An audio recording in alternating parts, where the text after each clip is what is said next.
on time for a change. In fact, I think I'm a couple of seconds early. Not quite sure why this is. That doesn't look right either. Something's definitely not completely kosher here. Yeah, maybe I should have taken a bit more time to get this exactly the way I wanted it. Let's see what I can do.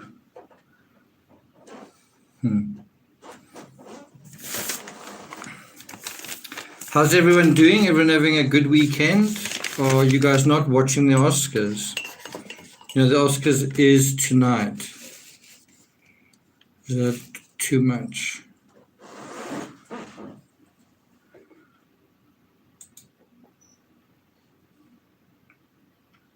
It looks like it's buffering. Can you guys see me? Can you hear me?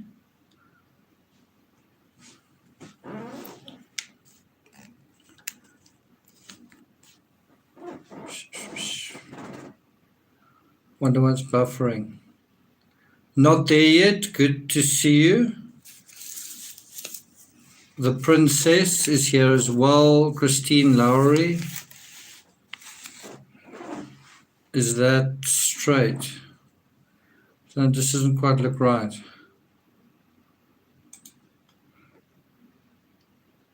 Sarah Glenn, one of our members is here. Pink Studio. Jackie Blue. Wow, Jackie says she's been very sick. I hope you're doing okay. Pauline Buckles, glad I was here to catch this. Hi, everyone. Sunflowers is here. Paul Dooling. Nan Sullivan, good to see you as well.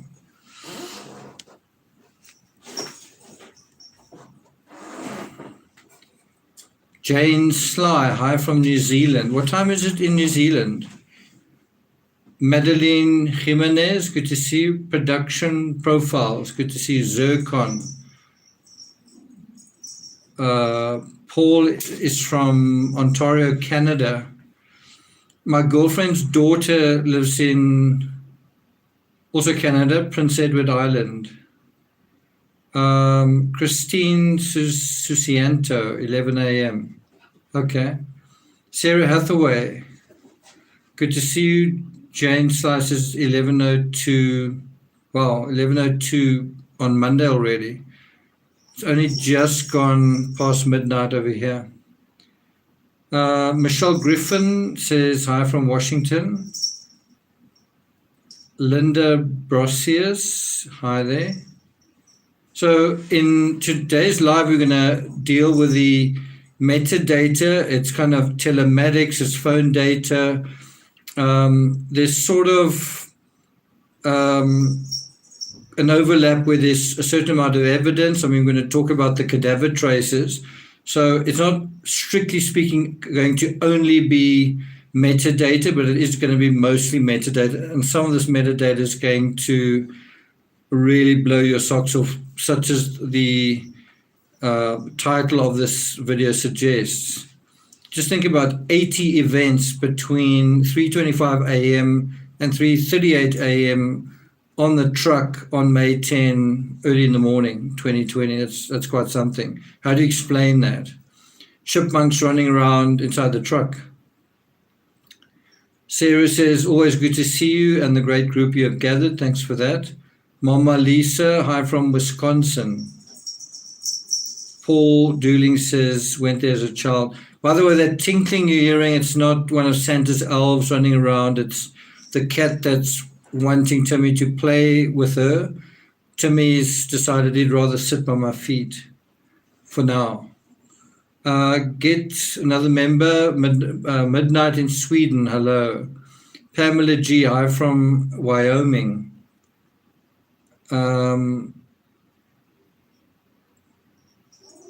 P. Willie, hi from the beautiful Intermountain West. Okay, so I guess just before we get going, I suppose we can get started at when there are 100 people in chat. There are 90 at the moment. Something I can tell you guys this morning, or anyway, recently, I opened my front door, and a spider about this size sort of landed on my arm, and then next thing it jumped off and was on the wall. And I don't know whether a cracked rib helps you deal with arachnophobia, but it was almost like I didn't really care. The spider was sort of like, just like, oh, there's a spider on my arm. Okay, it's not there anymore. So I don't know whether cracked rib puts arachnophobia in its place. Hi, Bria, good to have you here. Thought Criminal, good to have you. And then kind of later on, my girlfriend and I actually spotted the same spider sort of higher up in the ceiling, and then we just sort of, helped it out the front door. Tina Hansen says hi from Maine. Thought Criminal says she's petrified of moths. Moths, why moths? Spiders as well, and wasps. Okay, so we've got 100 folks in chat. I think let's get started. So we're going to start off with the metadata that's actually kind of a defense exhibit. It's hard to tell what the defense exhibit's really trying to communicate because it's just pages and pages of data and numbers. So, I don't really study all the data. I'm not trying to find patterns in the numbers. But I did look at one particular reference, and that is at 14:49 and 50 seconds, Barry's truck apparently shut down, right? In other words, was turned off, right? And we know that Suzanne kind of sent a selfie, the last proof of life, I think it was around 14:47. So you kind of have those corresponding, right? Very close to the same time. Then Barry's truck starts up again. What is it?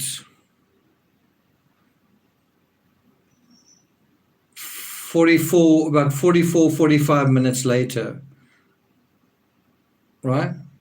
So that's quite interesting, is that Barry arrives home, and then about 45 minutes later, his truck starts up again. I'm not sure whether it goes anywhere, if it starts up or if it just drives up to the driveway, because after that, there are a couple of other starts. It says idle start, idle end. Then there's another shutdown at 15:35. So it may be that after about 45 minutes, Barry pulled his truck up the driveway. I'm speculating. I'm just saying it's quite interesting if these timestamps are accurate, that there's a shutdown, in other words, turning off of the ignition at 2:49 in the afternoon and 50 seconds on May 9th, and then starts up again at 15:33, just before 15:34. So around about 44 minutes after that, starts up again. And then the movement seems to be, it's difficult to say for sure, but it might be him just moving the truck up the driveway. So that's the one thing that I've noted. Then the other thing that I've noted is the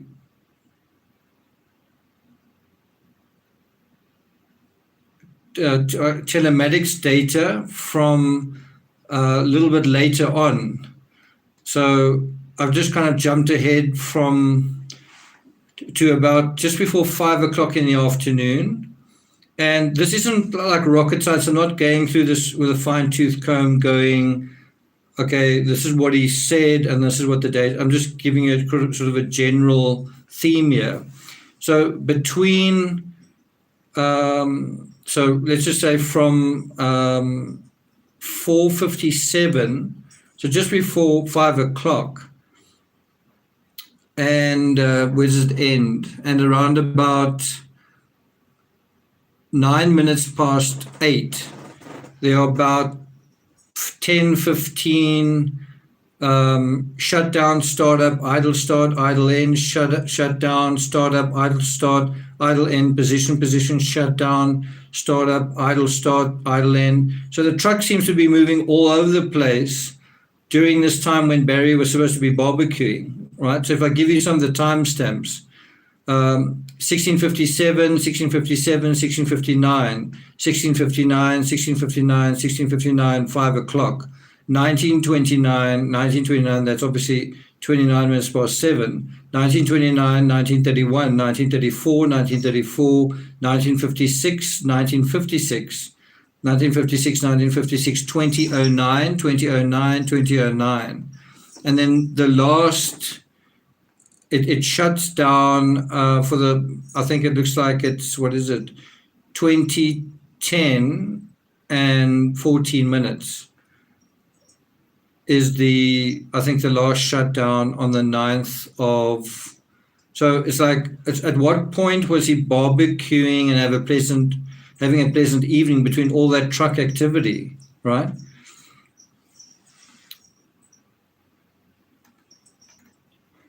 Let's just see what you guys are saying.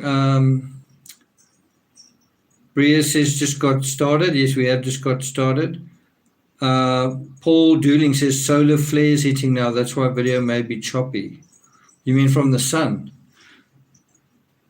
Not there yet says most likely not warming up the truck in May. That's true. Nisi says going to listen while grocery shopping. Okay, well, I hope it helps you with that. The other Heather says greetings from Oregon. Okay, so that's that. Now so if you want to read what I've just dealt with, I just want to see if I can share this with you. There's the exhibit. You can also follow the details from the affidavit. Not all of them are in exactly the same chronological order from this link. Sunflower says, so the metadata is already conflicting with what Barry said. Well, it's just seeming to show that Barry or somebody was going in and out of his truck constantly, or the truck was going on and off and lots of things were happening when he was supposedly just having dinner and I guess barbecuing, right? It seems like he was spending a lot of time in his truck. Launcher detective, will Barry be going back to court? That's a question. We're not quite sure of that for sure.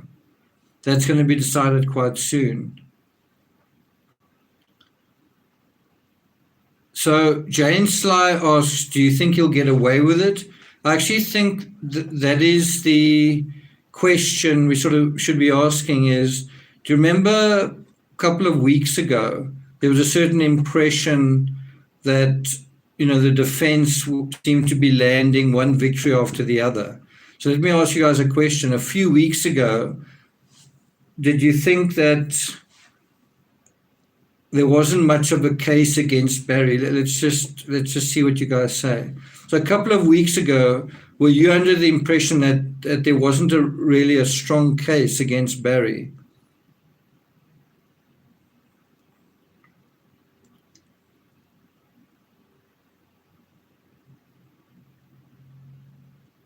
Okay, Thought Criminal says, I think the investigators have a ton. That's not really the question. The question is, a couple of weeks ago, were you under the impression that there wasn't much of a case against Barry based on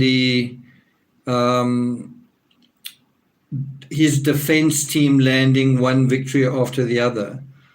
A couple of you says no. Dee Marie says yes. I had no idea there was so much information. Not there yet said no. I did think there was too many conflicts. P. Willie says yes. Margaret Zabinski says it always felt like a strong case. Some of you say yes, some of you say no. Sarah says, yes, I was. That really bothers me. So my feeling is that, and I think it's generally true in a lot of court cases, if you don't know the details, you can have quite a strong impression, right? So in other words, if you're not informed, if you don't know the case back to front, you can have an impression that the defense is strong or the defense is weak or whatever. And that defense isn't necessarily reality, it's an impression. And sometimes people work quite hard to create that impression, to create an impression that the prosecution are taking chances, or that they don't know what they're doing, or that they're unprofessional, or that they are, taking chances or something. Do you know what I mean?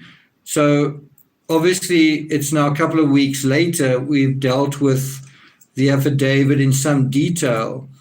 And so if your impression was that there's not much of a case against Barry, would you say that your impression has changed somewhat? Would you say that your impression of the prosecution's case has changed? Linda Brossius says, because of all the garbage dumps. Christine Lowry says, yes. Sunny says, as soon as it gets in front of the jury and witnesses testify. Sarah Hathaway says, tremendously. Alice Potter says, I just thought there was not enough proof. The current defense wins don't actually mean much.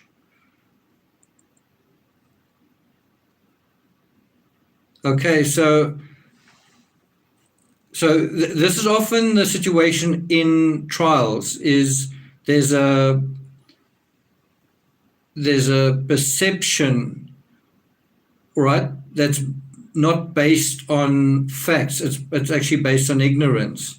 And that perception can actually be quite difficult to deal with, because it takes quite a long time for people to sit down, for enough people to sit down, pay attention, and then realize, oh, this is what the situation is. In other words, you can in a way quickly create an impression of a certain thing by saying a few things and whatever.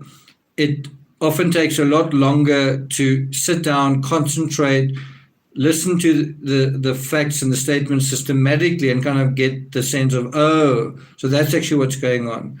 And I think a lot of lawyers,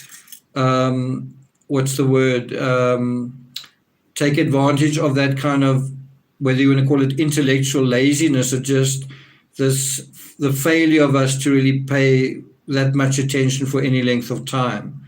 They use that assumption of ignorance to their advantage, and then they provide information that makes it seem like the prosecution doesn't have a strong case. So kicking a judge off the case, getting rid of investigators, all of that seems to be like, wow, I guess the prosecution don't have much of a case, right? But if you think about what's happening, they're not really, or let me put it this way, are they attacking the merits of the case, or are they sort of dismantling some of the sort of outside levers of the case, right? And there's a world of difference between the two. There's a world of difference between going to the merits of the case and saying, this is ridiculous, he's got an alibi, this and that and the next thing, or saying, well, that investigator, that and that happened. Do you get what I'm saying? So you've got to sometimes think about whether some of these legal maneuvers are distracting you from the actual merits of the case. And if they are, why are they trying to do that? Is it because they're too scared that the case goes to trial? If the case does go to trial, are they going to be able to win it? Are they going to be able to argue against the evidence when the evidence is led? Not there yet says the merits of the case may carry the same determination from judge to judge. Gathering Place says, sorry for being late. You're not that late, but good to have you here. Christine Lowry says, Nick, your videos have helped so much. I hope so. P. Willie says, I never thought Barry's public plea was believable. Knowing his personality, I thought he would try and talk his way out of it. In my opinion, he may have spoken too much. Ellen O'Cleary says it was looking that Barry might walk and that the defense would win the case for Barry. Okay, so now we're going to go to the, I guess, the telematics of the truck. So we've got the vehicle VIN number here. It's a 2013 F350 Super Duty. I think it's black. What else can I tell you about it? Yeah, it's a 2013 model. It's a Ford. Not sure if I can see the number plate here. Part number, VIN number, model number, vehicle year, build number, unique type number, case number, license number. Okay. So anyway, we're now going to go to the call log entries. So I think actually the information I've already provided you guys with, that link, deals with the Super Duty truck. Now we're going to go to some of the phone data. As I say, I haven't done like a super duper study of this. There are just a couple of things that I want to emphasize. So call log entries show on the 8th of May. So is that the 8th or the 6th? I think it's the 6th. I think it's the 6th. It's just so, the print is so quite difficult to read. But it just shows an incoming call from Suzanne Morphew, I guess, to Barry's phone.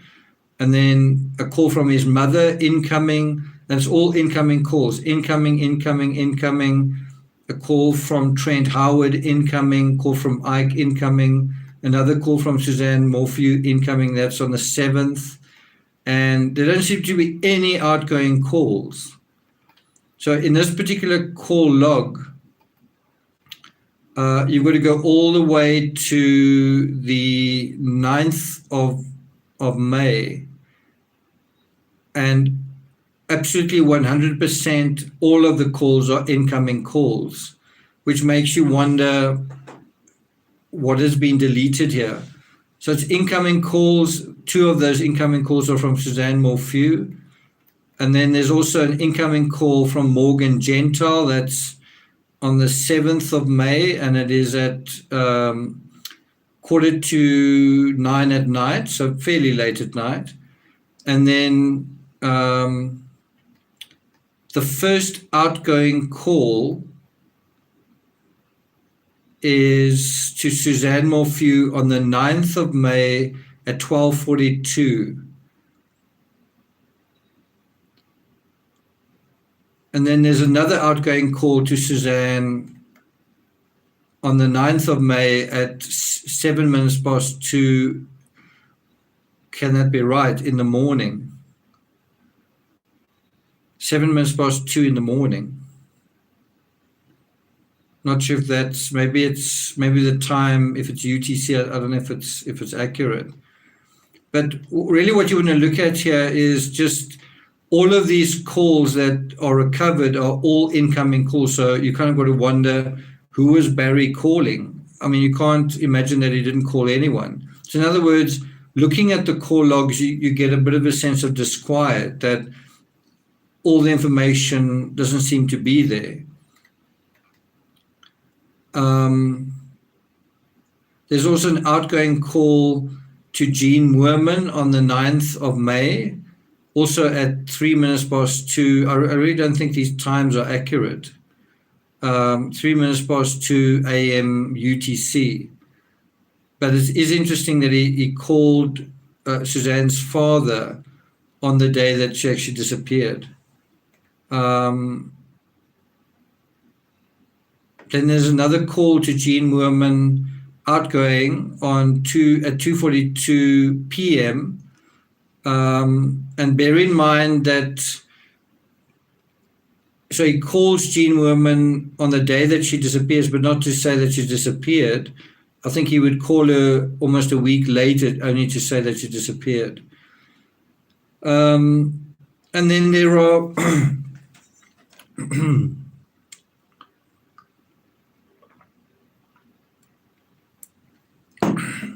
there are a lot of outgoing calls to Suzanne Morphew. So it's almost like chalk and cheese.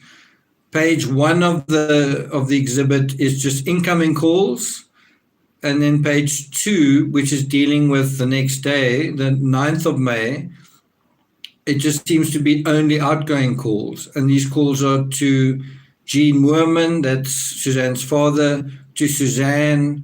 And so if we just look at this, so all of these are the 9th of May, 2:42 p.m., Jean Moorman, outgoing.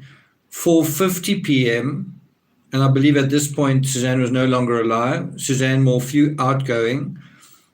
5:02 p.m., Crib, outgoing. 6:19, Suzanne Morphew, outgoing. 6:31, Trent Howard, outgoing. All of these are outgoing calls. 8:45 p.m., Suzanne Morphew, outgoing. 8:47 p.m., Tim Bacco, outgoing. Suzanne Morphew, outgoing. Jason Hardwick, outgoing. Suzanne Morphew, outgoing. It's now 8:52 p.m. I don't understand, like, why is he calling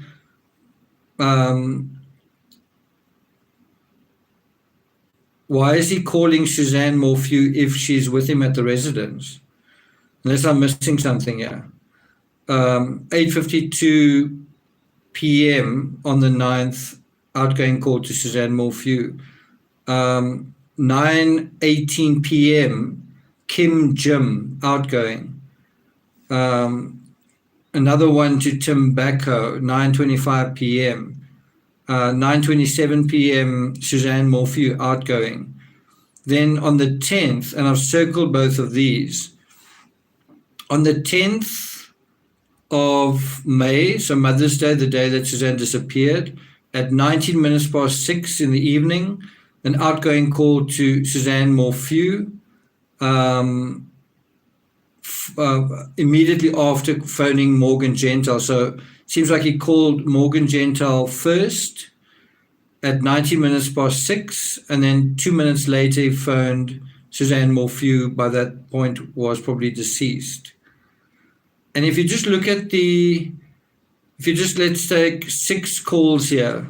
It's Suzanne Morphew, Kim Jim, Tim Bacco, Susan Morphew, Morgan Gentile, Susan Morphew, and then there's a call to Mallory at 7 minutes past 7 on the 10th of May.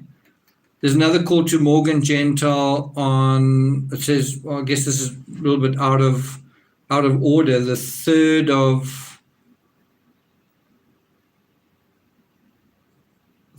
of May at 5 to 8 at night. That's a missed call, so I guess this is logging all the missed calls. I'm not going to go through the rest. There are a couple of missed calls to Suzanne Morphew and another one to Suzanne Morphew.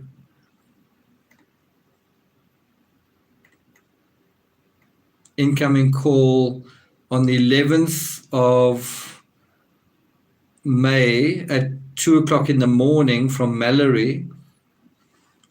Another call I think it is at 20 minutes past midnight, also from Mallory on the 11th of May. So I'm just going to provide you guys with this link if you want to check it out.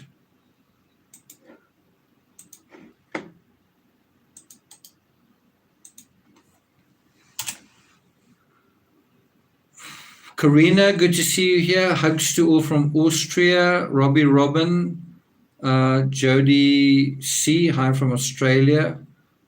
Zelda says not buffering. Mel Stiller says, according to this call log, Barry was either ignoring them or he has deleted them. But do you agree that the call logs seem a bit odd? Okay, so now we're going to deal with the telematics from, this is also a defense exhibit, and I'm only going to focus on the, is it 17?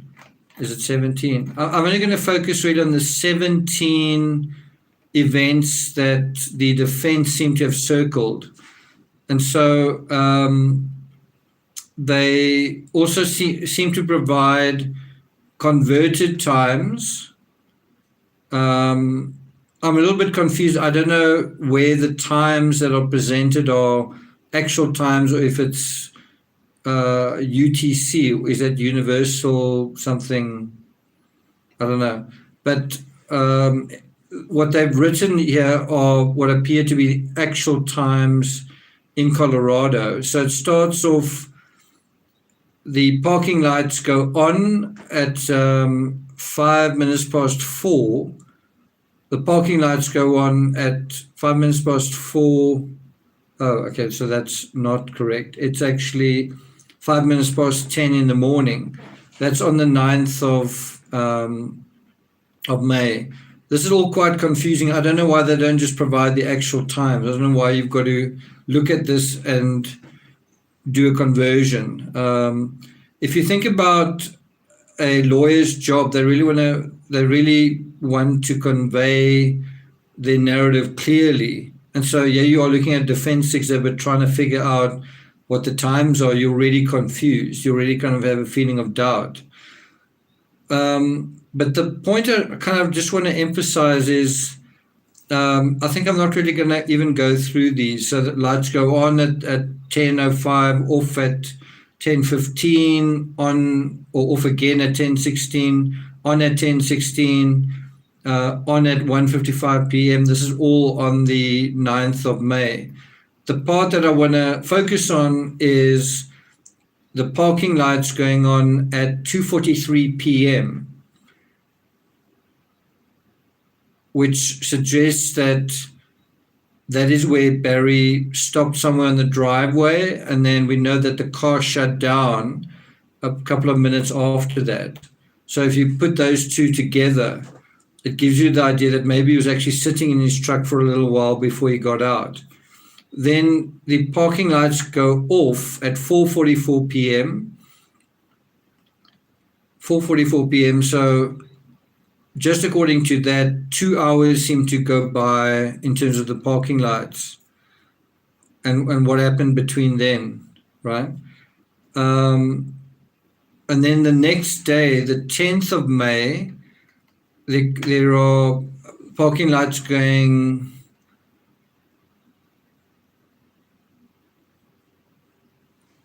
sorry, that's actually not correct. Not correct. It's really confusing. I don't know why they don't just provide the actual parking lights. So I'm going to jump a little bit ahead to the 10th of May, and this is the part that's pretty crazy. The parking lights going on at 3:26 a.m. on very early on Sunday morning. 3:26 a.m. So it's like on 3:26 a.m., off 3:33 a.m., on 3:33 a.m., off 3:43 a.m., on 3:43 a.m., off 3:43 a.m., off 3:43 a.m., on 3:43 a.m., off 3:48 a.m., on 3:49 a.m., on, and then so the parking lights come on again at 8:10 a.m. Now, the way I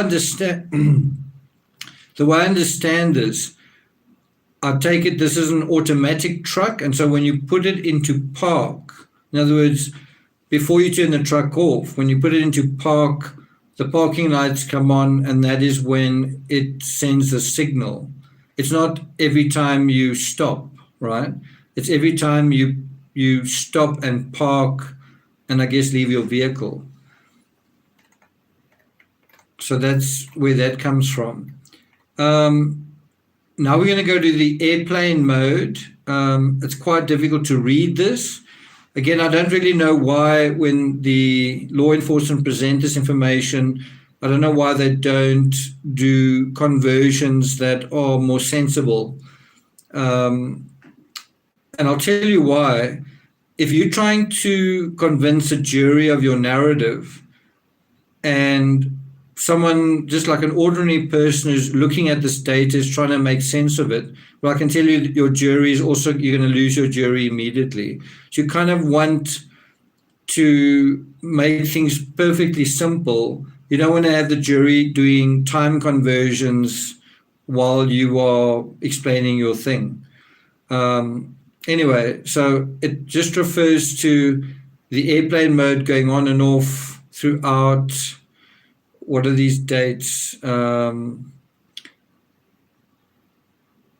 9th of May, the 2nd of May, the 24th of May, the 22nd of April, and so on and so on. Now, when I get to those timestamps in a moment, if I was writing a book about this case, if I was writing a narrative, I would have spent at least 1 or 2 or 3 chapters just dealing with the metadata. One of the ways that you establish aberrations, red flags, problems is you actually go back in time and you look at what is the normal, what are the normal telematics, what are the normal call logs. So you want to ask questions like, what time does this person normally get up in the morning? What is an average amount of calls for this person, and who do they typically talk to? You just want to kind of get a cross section of average metadata, right? So you want to kind of get a sense of this is what is a normal pattern, and then you want to cross-reference that normal pattern with the events that you've now decided is the pertinent crime line or the pertinent fabric in terms of when you think the incident happened. Now, of course, you could be wrong, but you've got to have a theory. If your theory is that it's this particular time, then during that particular time, you really want to ask, is this pattern that you seem to have found, is it holding true? So is the pattern consistent, or does the pattern suddenly change? Is there suddenly a intensity of activity, or are there sudden holes in the activity? And it's kind of an indirect way of looking at whether you really want to put up red flags, whether you want to say, okay, this looks suspicious. Now, I think what is very difficult in this situation is if you are an investigator and you haven't spoken to Barry Morphy and you don't really know the circumstances, and you are being given pages and pages and pages of data, and you don't actually know when Suzanne disappeared, and you don't really know what the details are, it's very hard to start to narrow down, okay, at this point I need to really pay attention to the metadata. Because when you have sort of pages and pages and pages of it, how do you know what is the pertinent part? So I'm just saying, retrospectively, it may seem quite easy. It may seem quite easy to say, oh, I can see over there, suddenly it's completely different. Well, when you know that is when the crime likely occurred, but when you don't know, it can be very difficult to see the wood for the trees. Does that make sense? Not there yet says changing patterns raise red flag. Well, they can. There could be another explanation, of course.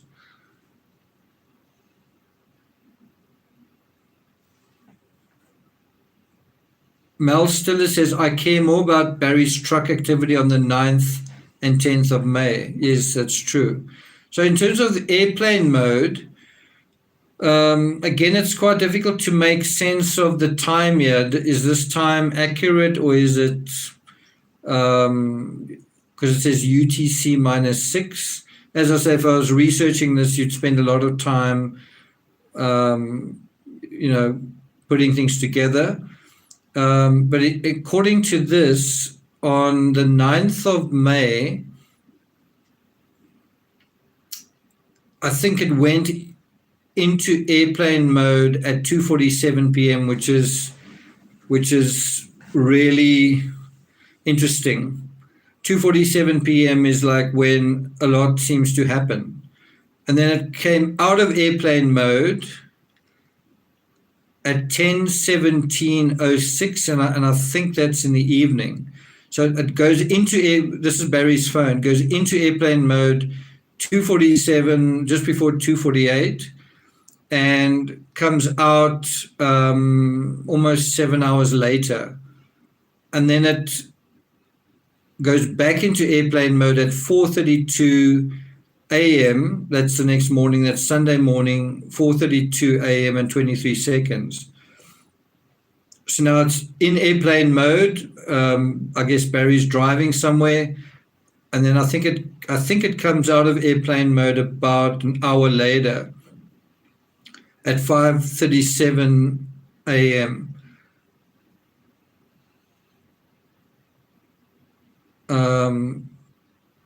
Yeah.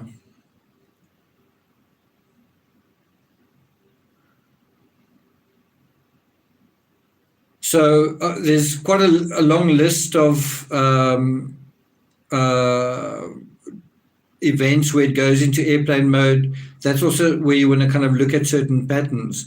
Has he ever put his phone off into airplane mode in the middle of the day? And I think the answer is probably yes, because I think from the witness statements, Barry often you couldn't get hold of him. So I wouldn't say that this is necessarily suspicious, but it is necessarily, what's the word? The exact timing of it on those days is nevertheless pertinent, right? I'm just saying it going into airplane mode isn't like he never puts his phone in airplane mode, but the timing of it is nevertheless very, very interesting. Okay, so now we're going to actually deal with some aspects from the narrative of the affidavit. It's a little bit easier to deal with this because it's presented here. And one of the things we're going to deal with are the cadaver dog alerts. Before we get to that, I'm just going to read this. On the 3rd of November 2020, CBI agent Graham spoke with Kara and Steve Marshall, the previous homeowners of the residence at 19057 Puma Path, before selling the home to the Morphew family. Kara stated there was no damage to the master bedroom door jamb when the residence was sold to Barry and Suzanne Morphew. Kara and Steve separately said they suspected Barry killed Suzanne after hearing the news of her disappearance based upon multiple observations they made of Barry during and after the sale of the house. So these are also people who don't really even know Barry or Suzanne that have kind of made that assumption. So you might say this isn't metadata. It's more evidence. I tend to agree with that. I think the thing that is quite interesting with this is the damage to the master bedroom door. One would really want to ask the housekeeper or the Morphew girls when that damage occurred and how it relates to the metadata is if that damage occurred on the night of the incident or on the afternoon of the incident, that's going to locate to some extent where the crime scene took place. Does that make sense? So if you can say that the damage to the door wasn't previously known about. In other words, the damage was incurred the day or the night of May 9th, right? If that is true, then that is going to give you a sense of part of where the crime may have played out. And to me, it reminds me a little bit of the Oscar Pistorius case, where you kind of visualize one individual chasing another individual, one individual going into a bedroom, hiding behind the bedroom, trying to prevent the other individual from coming into the bedroom. And then there being a sort of a door war. The door is being battered from the one side, the door is being bolstered and someone's trying to hold it closed from the other side. And what that then leads to is damage to the door. Oscar Pistorius' case, you've actually got two door damage areas, one a little bit damaged, the other completely shattered.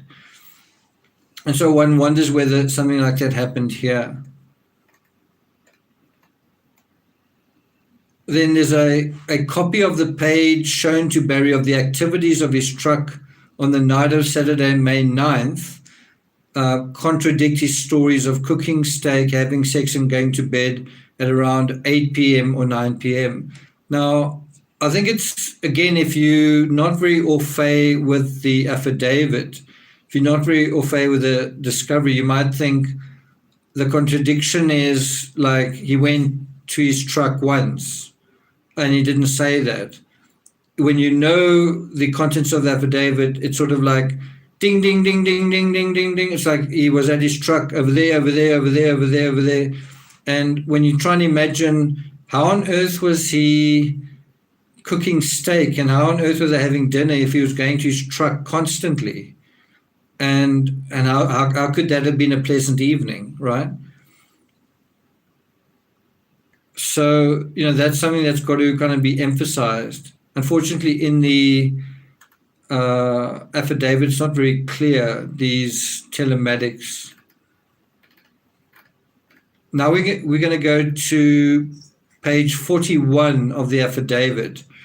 Let me ask you guys a question. Did the cadaver dogs alert anywhere?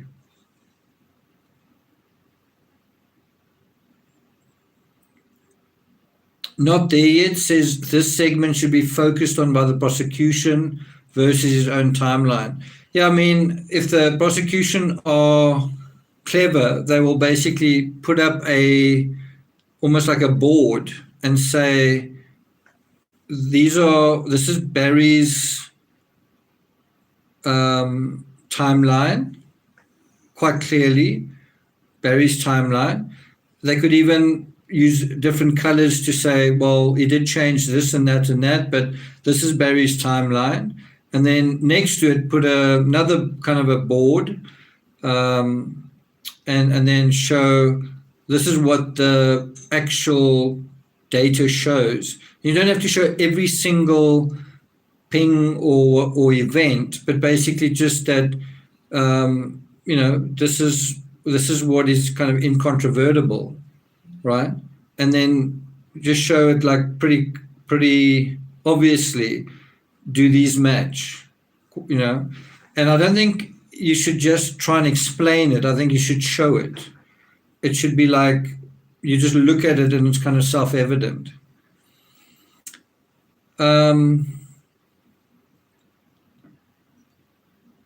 Sarah Glenn says, I thought they alerted on the trailer that he hauled the Bobcat in. Sarah, you know your stuff quite well. Margaret Zabinski says, on the Bobcat, ? Mel Stiller says, in the house or outside? Nan Sullivan says, broken door must have happened that night, otherwise he would have repaired it. Okay, so now we're going to deal with the cadaver traces. As far as I'm concerned, this is a very underreported thing. You would think that it would be front and center in a way. If I was the prosecution, I would definitely emphasize this aspect. In the notes I've made of the affidavit, I put a big yellow rectangle around this with a big blue exclamation mark. Canine search on May 23rd, 2020. So this search took place almost 2 weeks after the events, which to me is, I don't know if it's shocking, but it's quite surprising. For me, it's always surprising that it takes so long just to bring dog teams out. Why not just bring them out a little bit earlier? Does it have to be 2 weeks later? Can't you bring them out a couple of days later? If everybody's searching for someone, why is it so hard to get hold of a dog team? Anyway, so on May 23rd, 2020, search teams along with canines and canine handlers, I think it's the name of the canine team was Bloodhound Man Trackers Necro Search. They searched the 19507 Puma Path property. During this search, and this is really important, 3 different canines were used, 3 different dogs were used, 3 different cadaver dogs were used. Each of the 3 dogs were ran blindly and individually during the search. And here's the pertinent part, I've underlined this. On the west area of the driveway parking area, where a flatbed trailer and Bobcat skid steer are parked, all 3 canines trained final response alerted. In other words, all 3 dogs separately, individually, collectively, all of them alerted. In other words, as I understand it, all 3 of them alerted to the presence of human remains. The canines used have been trained in a specific way to alert their handlers when they detect possible human decomposition or remains. And they detected these remains on the top of the trailer. It should be noted on the bed of the trailer there's gravel and dirt. This is an area the canines alerted. All 3 canines again alerted on the Bobcat, and one of the canines jumped into the Bobcat and tried to lay down on the driver's seat. So fractured fairy tales, thanks a lot for that. So alerts for cadaver dogs, canine units differ. Sometimes they bark, and sometimes it's a very loud vocal bark. An example of that is in the Madeleine McCann case. You get this really loud, very, very loud bark. And then other times they can lie still. They can kind of go to the area that they have now alerted on, and they will lie down there and be completely still. And then that is an alert. To me, the kind of weird thing is, in the one version of the trained alert, there's a lot of noise, and in another version, there's silence. And I'm not sure which one I prefer, because in the Chris Watts case, there was a dog going through the basement that was barking constantly, and you sort of don't know, is the dog excited or is the dog alerting? What's kind of going on?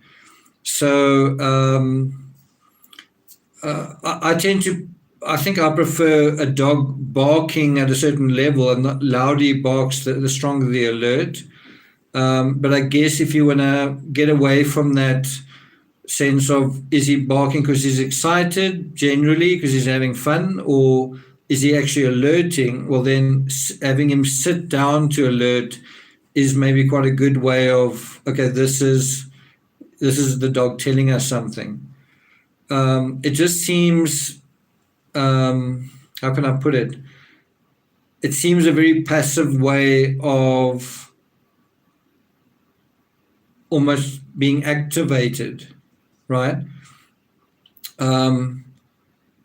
If you imagine a court case and a lawyer wants to object strenuously, or make a point strenuously, you can't really imagine him sitting down and just being quiet. And that's him making his statement. So I don't know. It's just I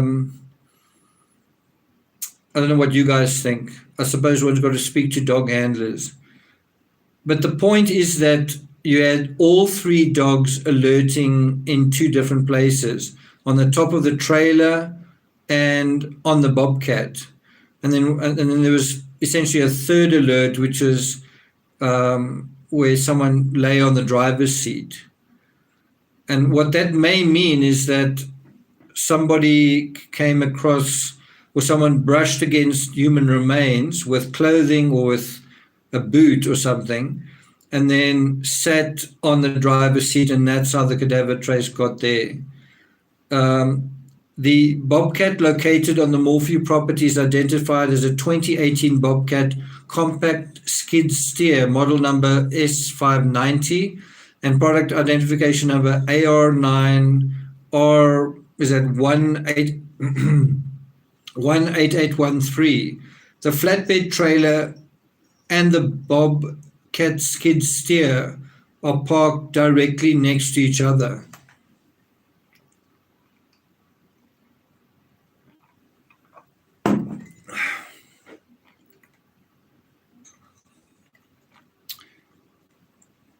Faticus, thanks a lot for that. So this is where the Morphew case gets intriguing, complicated, and a bit frustrating. So you might be getting a sense of confidence, you might be getting a sense of certainty that you know what has happened here, right? And what I'm about to read to you is going to throw that to some extent in a bit of jeopardy, unfortunately. Let's just look at some of your comments. Jean Karras, good of you to join us. Jules of Thoughts says laying down is a good solid hit. Michelle says, wow, I didn't know that. Nan says maybe need to train them to bark if the large. Bear in mind, you can actually train the dog to alert that it's a very strong signal, that it's kind of a medium signal, or that it's a weak signal. It's not like they alert if they smell something and they don't alert if they smell nothing. You can actually train the dog to alert at a different level. So you can almost imagine if they bark sort of softly, it's like, ruff, ruff. There's a bit of something there. You get what I'm saying? So I don't know how you can do the alert where they're sitting down. That's giving you a level of the scale of it. You know, the strength of the signal.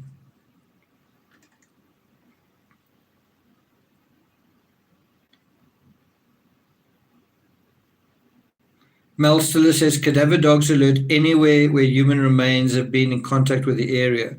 Okay, so as I say, this is going to, if you've got the sense of certainty, now you're going to get a bit of a sense of uncertainty. So this section deals with the Bobcat SIM removal. So it seems like a Bobcat's also got like a SIM card that tracks its movements. On May 28th, 2020, so what's it, 18 days, almost 3 weeks after the incident, Deputy Randy Caricato, with the assistance of FBI Special Agent David Donati, removed the SIM card from the device. This is the device Agent Graham learned about that Barry had on his Bobcat skid steer.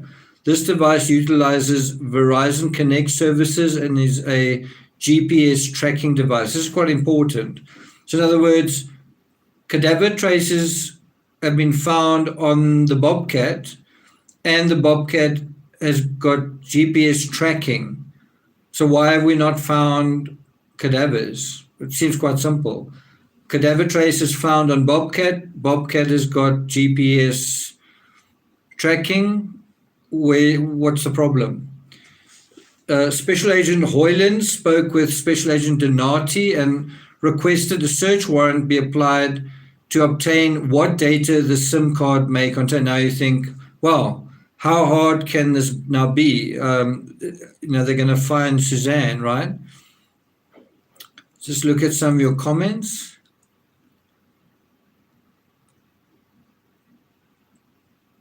So this is the unfortunate assessment from law enforcement. They say, this is quite important.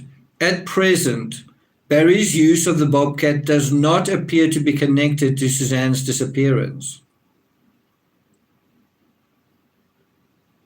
Right now, when the affidavit was written, Barry's use of the Bobcat does not appear to be connected to Suzanne's disappearance.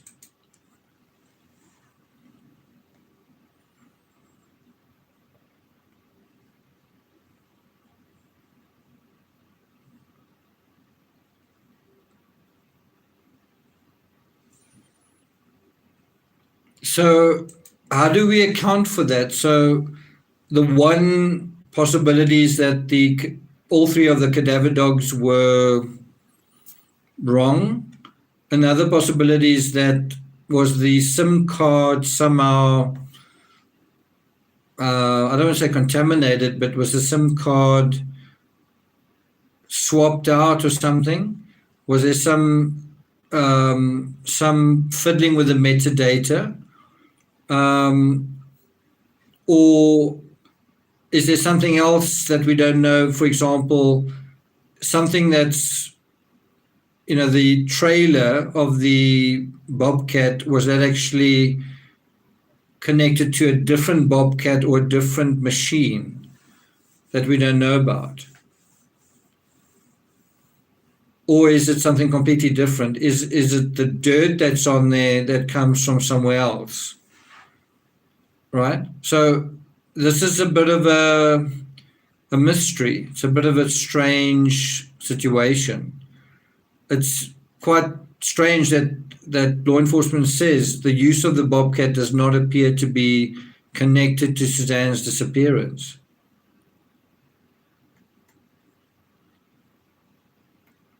So next to that, I put a question mark. What exactly does that mean? And that's kind of a major concession from law enforcement.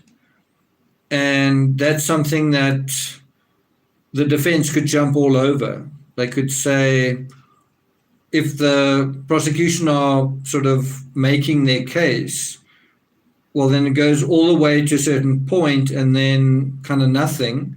And the defense can say, well, what are you actually saying here? What are you trying to say? And so one does wonder, it says here, at present, the Bobcat does not appear to be connected. Maybe they can amend that and say, well, at the time that was true. Who knows? Maybe they were still awaiting some forensic results. Who knows what that's all about? Now we go to the Ford F350 telematics. On May 14, 2020, they prepared a search warrant for the telematic data from Barry's Ford F350. We've kind of gone through some of it.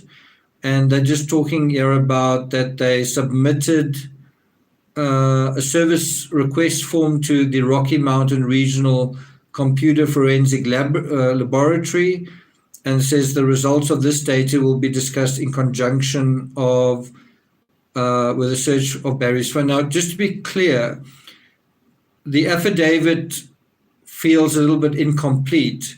Some of the data I've conveyed to you guys actually comes from the defense exhibit. So it's not like everything that's in the affidavit is the entire case of the law enforcement.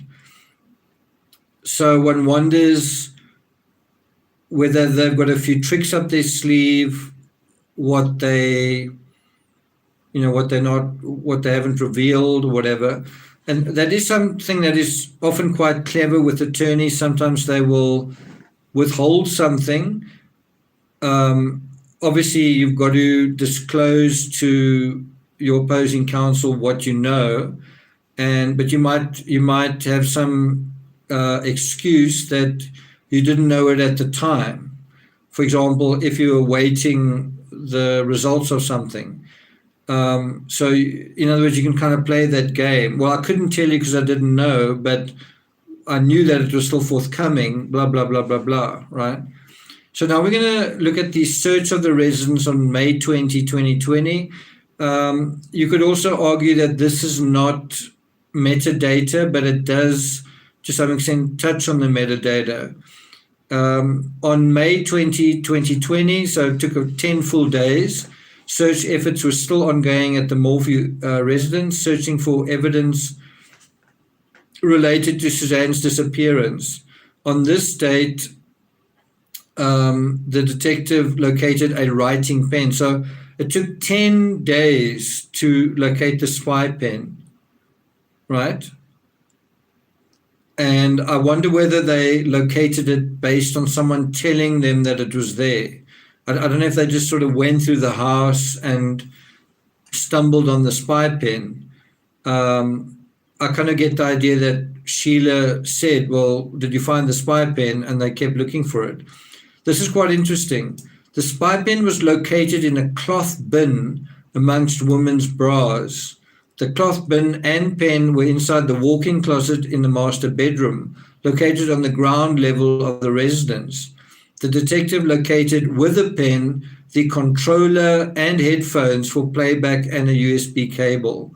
So that is obviously where Suzanne hid her spy pen, in a place where she probably assumed Barry would never look, between her bras, right?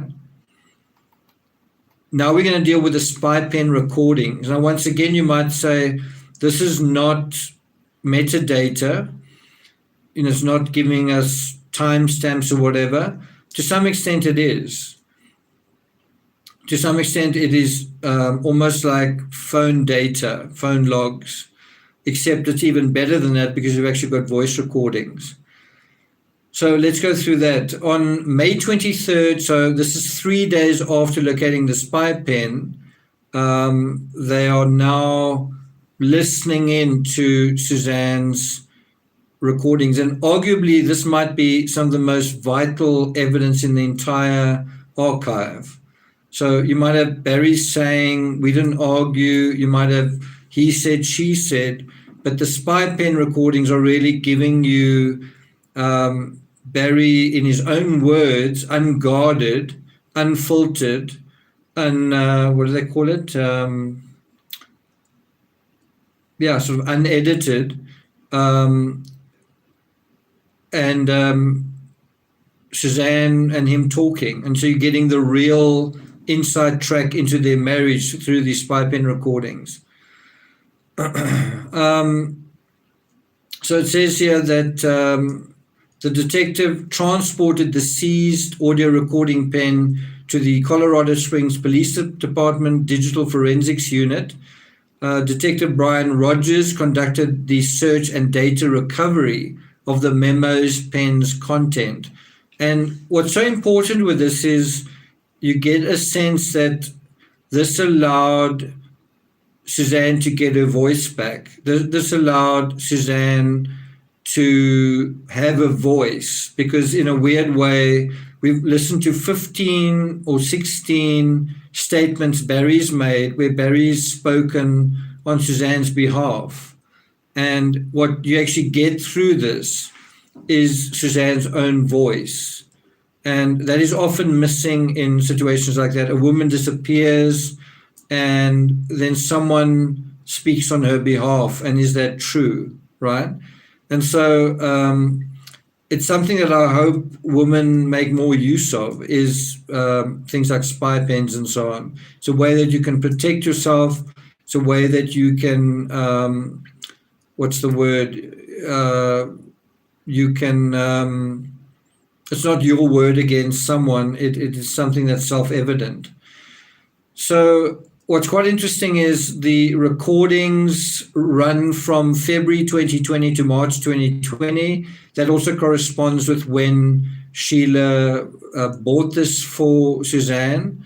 And then they gathered the following information. Suzanne communicated with two different male voices, one self-identified as Barry and the other was identified by Suzanne as Jeff. It's quite interesting that Suzanne also recorded Jeff. I think that's just curious, isn't it? Of the two conversations between Suzanne and Jeff, one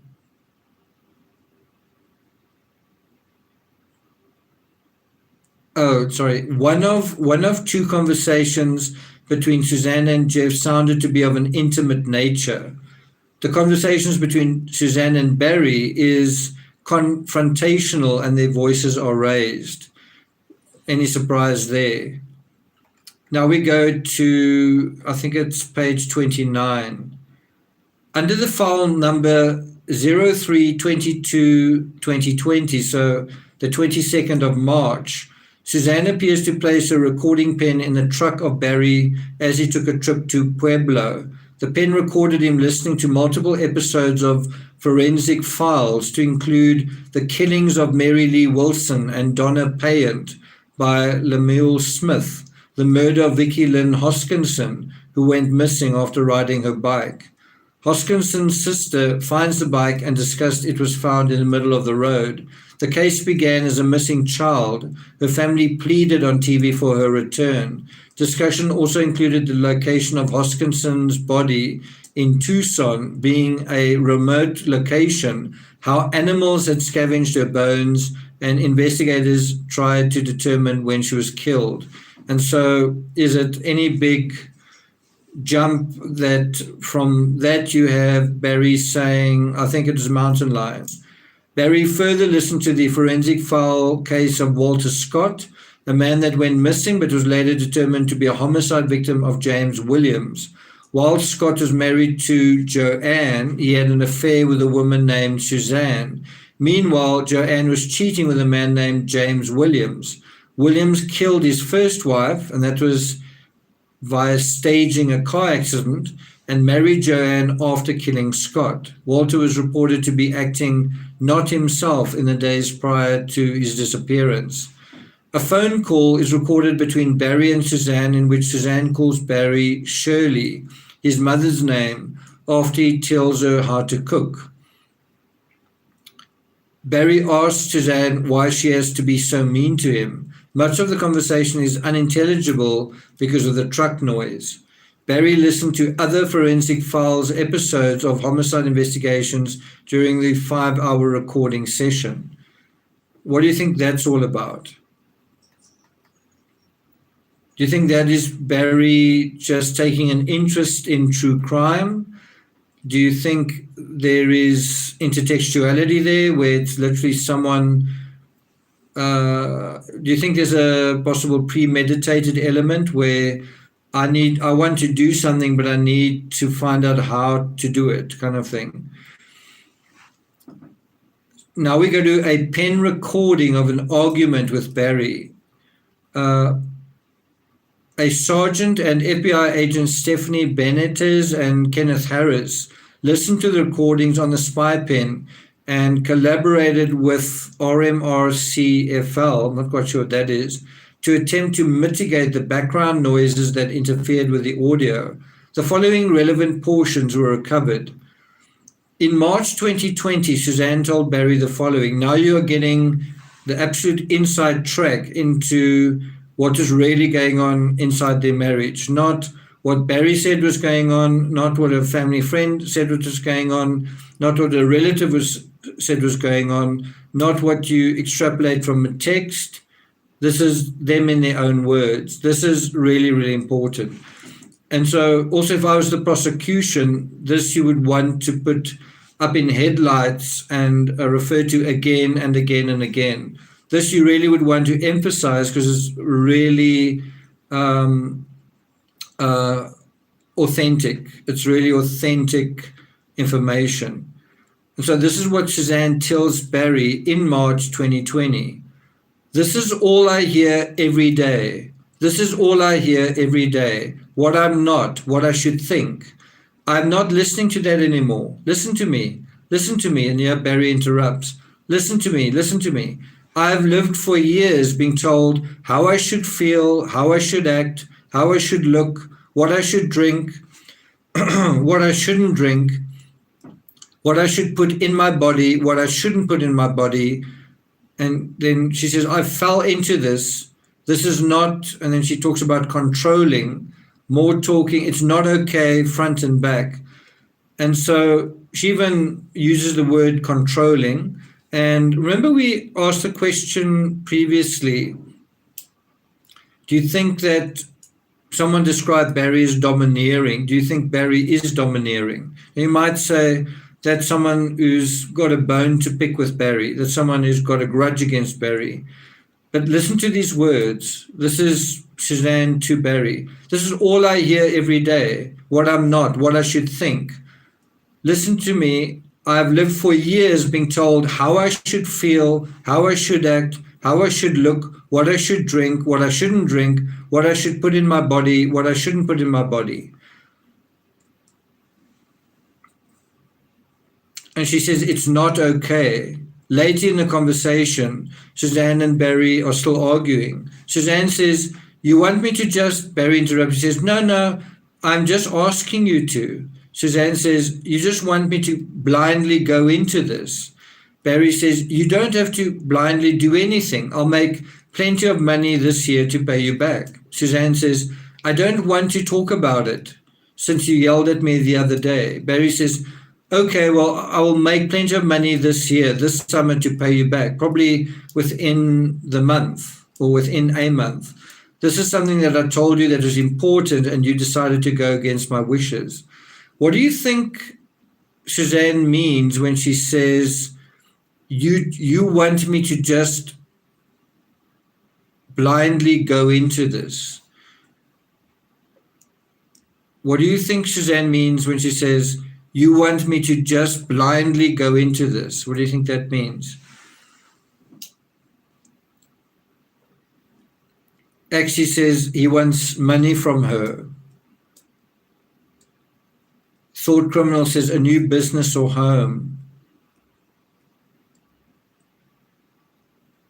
Heidi says she's used to not putting up a fight.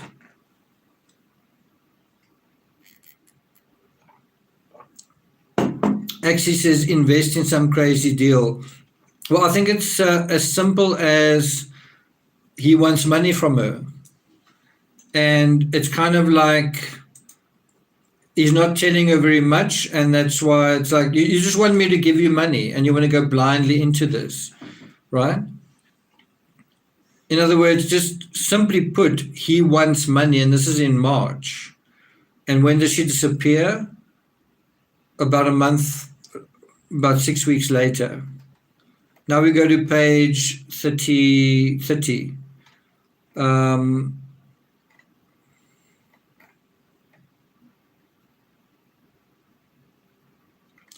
So now this is a recorded conversation on the spy pen with Jeff. Special Agent Harris provided the following synopsis on Suzanne's recording with Jeff that occurred during a February 2020 trip to Florida. And it says here it's hard to hear in some places. Jeff is driving north on 75 during their conversation. Jeff talks about a potential job and says he can't take it. Suzanne asks why and mentions the weather in Michigan in February. Interstate 75 does travel north-south through Michigan. Jeff and Suzanne appear to be talking possibly about trying to meet up during Valentine's Day. So just think about what's going on here. Suzanne is married to Barry, but she's already so kind of ensconced in the affair that she kind of wants to spend Valentine's Day with Jeff, and I guess vice versa. They want to meet up around Valentine's Day. Suzanne seems to reference being sure that Barry would be home at the time and would not show up. There is a reference to the Suzanne and Jeff conversation to Tuesday the 11th and Valentine's Day as if they're still coming up and possibly talking about or making plans for those dates. February 11, 2020 was a Tuesday. I don't know if you guys remember, didn't Barry provide a Valentine's card from Suzanne to the media, but wasn't that like dated? What is the date of that Valentine's card? Anyway, it seems like this Valentine, she's certainly not thinking about Barry. It would be quite interesting to get that information. Let's see if I can find it.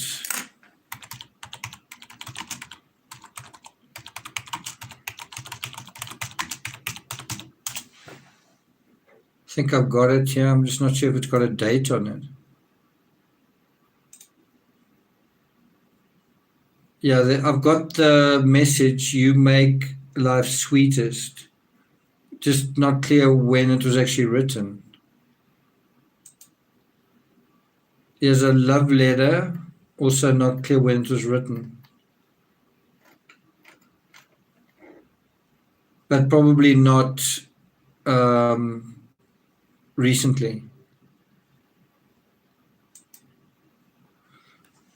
At 9:08, Suzanne takes a call on a speakerphone. She stated, "Hi, sweetie, I'm good. How about you?" Suzanne and the male, presumably Jeff, discuss her trip in Florida. She later stated that Barry was flying to Florida and she thought, it's just weird stuff. This whole Valentine's Day thing, but I was kind of happy to hear that because maybe we are in the clear. Jeff replied, well, like I said, I don't want it to be a stressful thing. I just don't. So it's kind of like this cat and mouse game. Suzanne wants to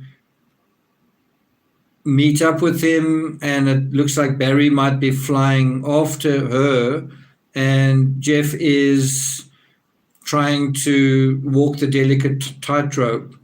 Suzanne said, Jeff, come on, I'm the one who started the whole ball rolling.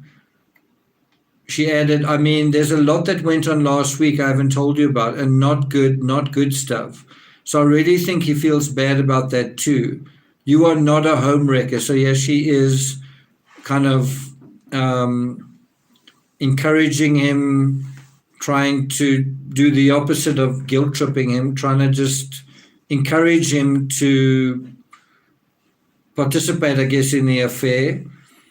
She says, you are my lover and my sweet friend and the man I love dearly, okay? Jeff says, I won't. I just want you to be happy, that's all. Suzanne replied, I'm looking at the man who makes me happy. And from here, we're going to go into the Tranquilizer evidence. This is basically evidence.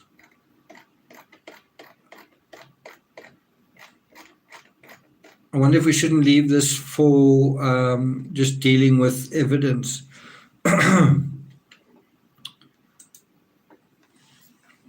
But there are quite a few of you still here in chat. Actually says she lets him know it's not his fault for her failing marriage. Sharon says something. Patricia, that is a year, almost a year after Suzanne had died or disappeared. But you are quite accurate there. You know your stuff. So in a weird way, they were kind of up to the same kind of thing, right?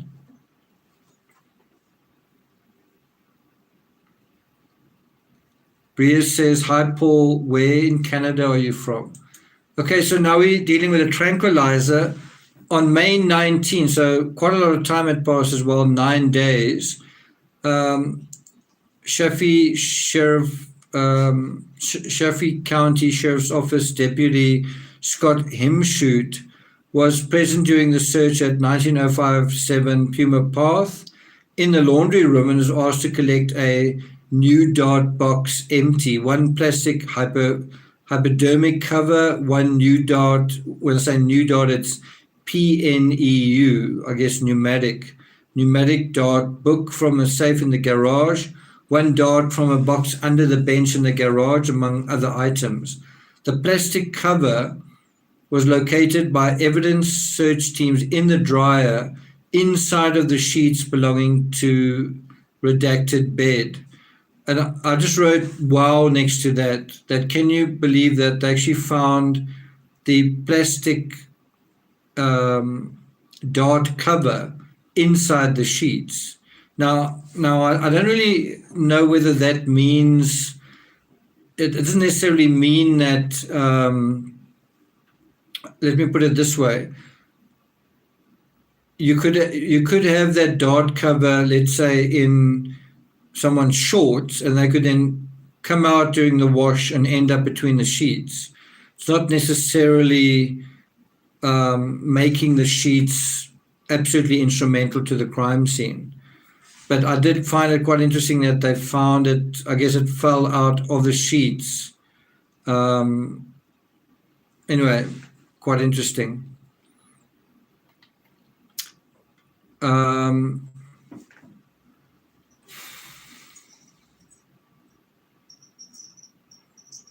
Suddenly feeling quite tired. On May 22nd, 2020, at about 9:05 a.m., so 12 days, almost 2 weeks after the incident, pursuant to the issuance of a search warrant, search teams along with canines and canine handlers searched the property at 6962 County Road 105, a site where Barry had been conducting earthworks since April 2020. A local resident had reported heavy machinery being used late at night on Saturday, May 9, 2020. So just think about what we're talking about here. We have heard that there's cadaver traces on a Bobcat. We are under the impression that Barry was working late at night on Saturday at this property, and one wonders, because she says here, reported heavy machinery being used. And so the question is, which heavy machinery? And then at the end of all that, well, we didn't find anything. We don't know if the Bobcat is related here. It's quite strange, isn't it? I can't help thinking about the description of Suzanne as a lump, and then this idea also of, when you put foundations into a building site, you put in globs of cement and concrete. I'm not going to be more explicit about that than what I have been, but I can't help in my mind wonder if there's any link. Is it to someone's birthday? Happy birthday, Dog Night. Hope you're having a good birthday. Jean Carey says, Lauren Shaft does a great job covering trials with tweets from the courthouse if it isn't televised. She also does a YouTube each day with coverage. Bria says, it's already your birthday for me and Nick, him being in South Africa and me being in France. That's true. Patricia says, we are all grown-ups. Sharon says, it's time to rest. Okay, happy birthday, happy birthday, happy birthday. Fatika says, strange, operating a Bobcat in the middle of the night.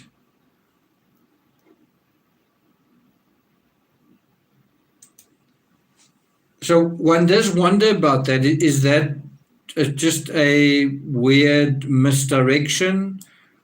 Is everyone supposed to kind of run over to that property because nothing's happening, or was something happening?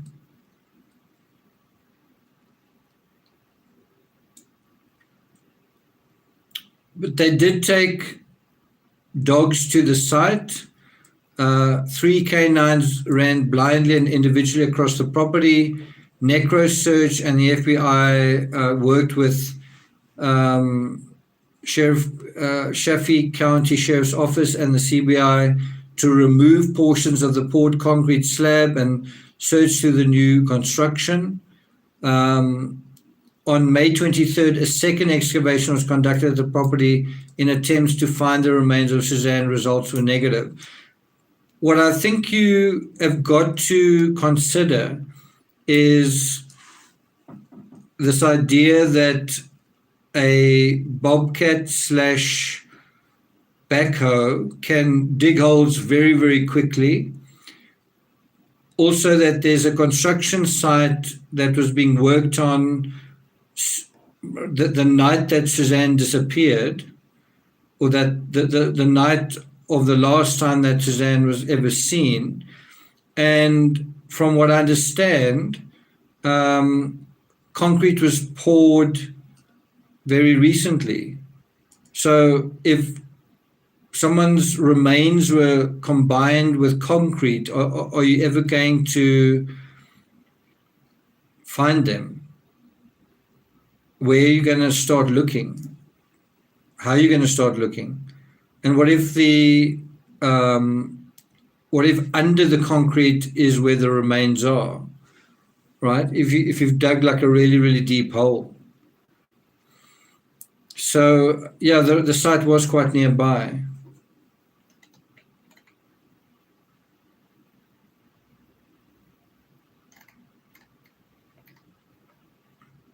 Anyway, they say results were negative. Now we deal with Facebook friend requests. Subsequent to the issuance of a search warrant, your affiant received the Facebook business record for the account of Suzanne Morphew. FBI Special Agent Grussing and FBI Staff Operations Specialist Robert Boss reviewed the results. 20 males, 3 of them with the first name Jeff, though Jeff Libler was not on the list, and 3 females were new friends added. So that's quite interesting. 20 males were added, 3 of them had the name Jeff. Do you think that's a coincidence? Do you think that the 3 Jeffs added between Friday, May 8th and Saturday, May 9th, do you think that those were coincidental?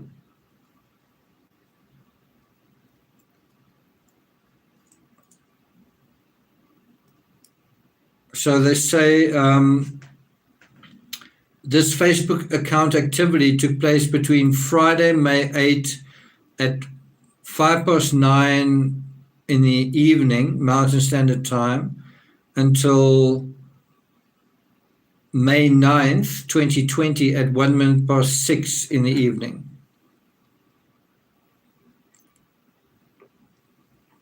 From a cursory view of Suzanne's account dating back to January, so this is where we talk about pattern recognition. Was Suzanne the kind of woman who would make like mass friend requests, where she'd be like, wow, it's a weekend, I'm really lonely, I think I'm going to add 20 people, I'm going to friend request 20 people. Was she someone who did that? So that's where you look at previous patterns in the digital archive and you see whether it matches. What's also pertinent here is when this happens. It happens between May 8th and May 9th. From a cursory view of Suzanne's account, these friend requests were out of the norm for Suzanne. Though Suzanne received over 20 friend requests from others in 2020, her Facebook account profile initiated no friend requests until May 8th. So she received a couple of friend requests. Her account initiated no friend requests. Of the 23 people who received Suzanne's requests, none were able to confirm with Suzanne that it was actually her who sent the request. FBI and Chaffee County Sheriff's Office interviewed over 10 of these recipients, most of whom live in Indiana. So it's interesting. Most of these targets of the friend requests live in Indiana. Now, it almost makes you wonder, whoever, let's say somebody pretended to be Suzanne or impersonated her and fake friend requested. What do you think is going on here? Do you think it is to have the authorities kind of confused, or have the authorities not know where to start, or have the authorities not know? Let me put it another way. Let's say the perpetrator knew that Suzanne was having an affair, number one. And let's say the perpetrator knew that Suzanne was having an affair with someone called Jeff. Do you think that the perpetrator would want the authorities to know that? That's the first point. The second one is, if he didn't want the authorities to know that, would it help to muddy the waters by saying, well, there are all of these other people, and kind of counterfeit the timeline with all these false leads? So in other words, you just end up confused. You don't know what is going on, and nothing really ends up leading anywhere, right? What do you think? In other words, he's kind of counterfeiting the timeline. One thing that I think comes up through this is the question, did Barry know Suzanne was having an affair? That's point one. And did Barry know Suzanne was having an affair with Jeff?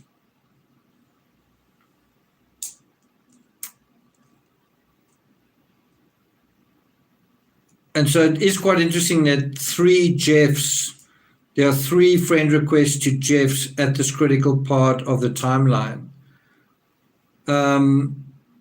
Derek Thurston, who received a request from Suzanne's account on May 10, 2020 at 10:12 a.m., so it's still going on May 10, said he knew Suzanne from junior high school and high school in Alexandria, that's in Indiana, but was not a close friend of hers. Thurston thought it odd that Suzanne decided to send the friend request after not talking to him in 25 years. He added that she did not seem like the type who was desperate to friend people whom she did not know well. Right next to that, I've written the word yes.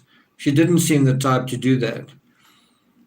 Bobby Huff, who became Facebook friends with Suzanne on May 9, 2020 at 9:33 a.m., graduated with Barry from Alexandria Monroe High School in Alexandria, Indiana. Huff has not talked to Barry or Suzanne since 1985. Huff stated that Suzanne would never see me and friend me on Facebook. Huff explained that her sending of the invitation felt weird to him and not something Suzanne would do after such a long time of not speaking, especially the day before she disappeared. Huff added that many rumors were flying around Alexandria. This part I've highlighted in yellow. Huff added that many rumors were flying around Alexandria that Suzanne and Barry were not happy in their marriage. This is already in Indiana. And that Barry was in financial trouble and that he was involved in shady business dealings. How many times have we now heard that? How many times have we heard someone saying Barry was involved in shady business dealings? And you've even got a spy pen recording from his wife saying, I don't want to go blindly into this, and it does seem to be about money. Shane Phipps became Facebook friends with Suzanne on May 8, 2020 at 9:08 p.m. Phipps said that he did not know Suzanne because she was younger than him, but he and Barry knew each other from AMHS since Phipps was 1 year older than Barry. Wade Pulliam called the Suzanne Morphew tip line. Pulliam wanted to report receiving a Facebook request from Suzanne on Friday, May 8th at 10:05 in the morning, which he found strange because he has not spoken with her in 30 plus years. Ricky King became Facebook friends with Suzanne on May 9, 2020 at 9:31 a.m. King had his phone with him when he received a friend request on that Saturday, May 9th. He accepted the request, though he had no real contact with Suzanne or Barry since high school. King described the friend request as strange, considering the timing and the fact that he did not know Suzanne or Barry well.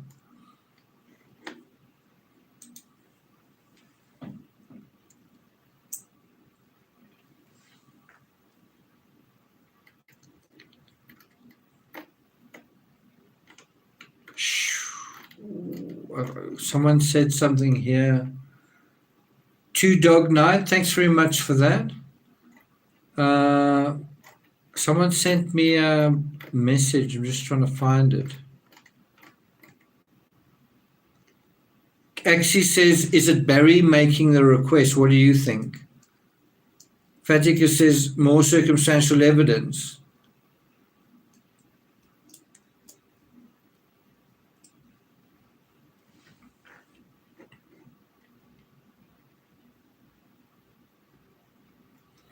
So if you think about the bicycle being staged, do you think there's a link between that and these Facebook requests? Do you think that's staged as well?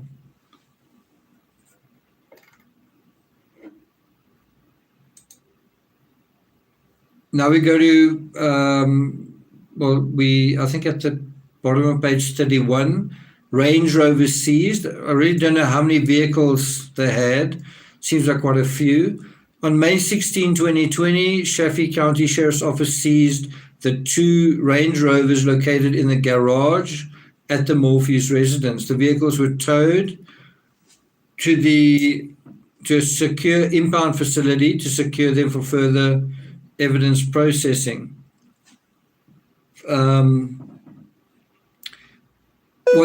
What they're trying to establish here is whether they could get telematics from the Range Rover. And so what they say is that the 2007 Range Rover would not contain telematic information, but the 2015 may contain this data.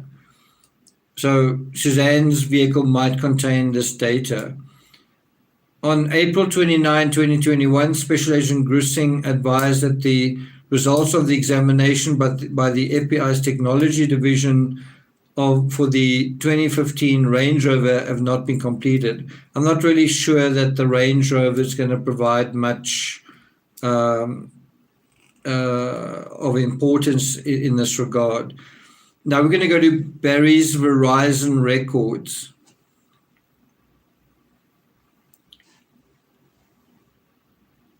It's quite interesting, the technology that vehicles do have right now. I mean, I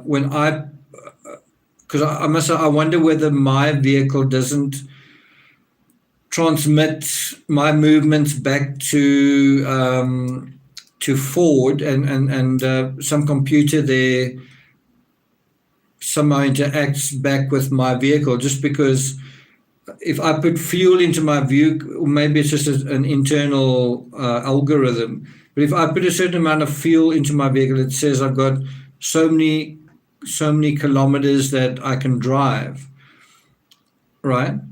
But it's not like a fixed number. So if I've been driving a lot in the city, then the number's a certain amount. If I go on a long trip and I put fuel in while I'm on the long trip, that number then stretches out.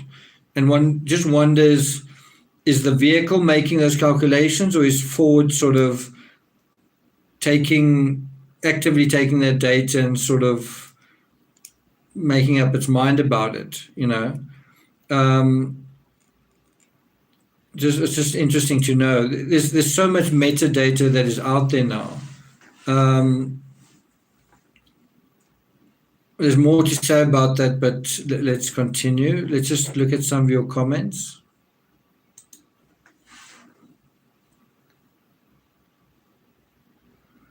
LG says there's zero evidence of when the damage to the door occurred. I'm not sure I agree with that. I think it would be quite easy to determine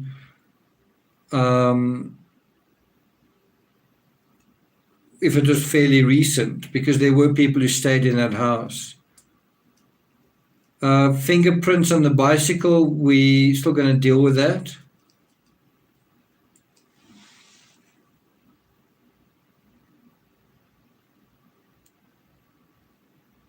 Okay, so here we go.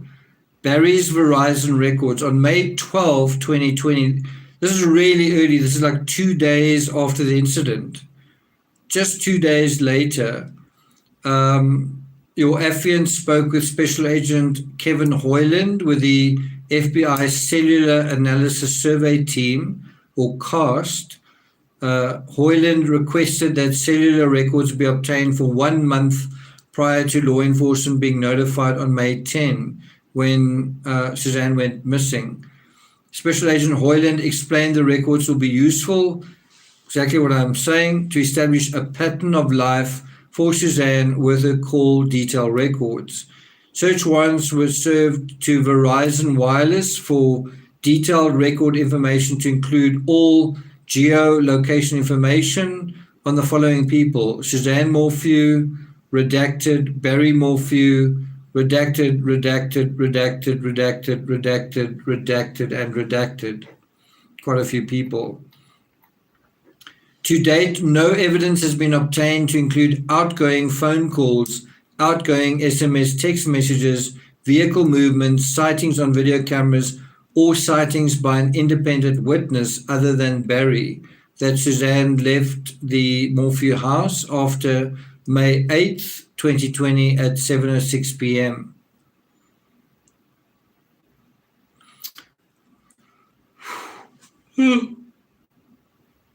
Well, I think it's the first time I've ever yawned during a live. FBI Special Agent Grissing, computer scientist Brian Turner, and CAST Agent Hoyland, along with personnel from RMR CFL, have examined Barry's cell phone. Special Agent Grissing wrote the following regarding Barry's cell phone content as it relates to Suzanne's disappearance. Some really interesting facts we're going to deal with now.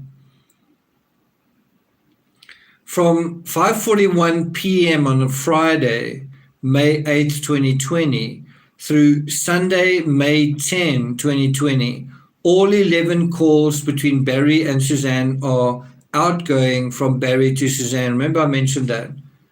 So from Friday night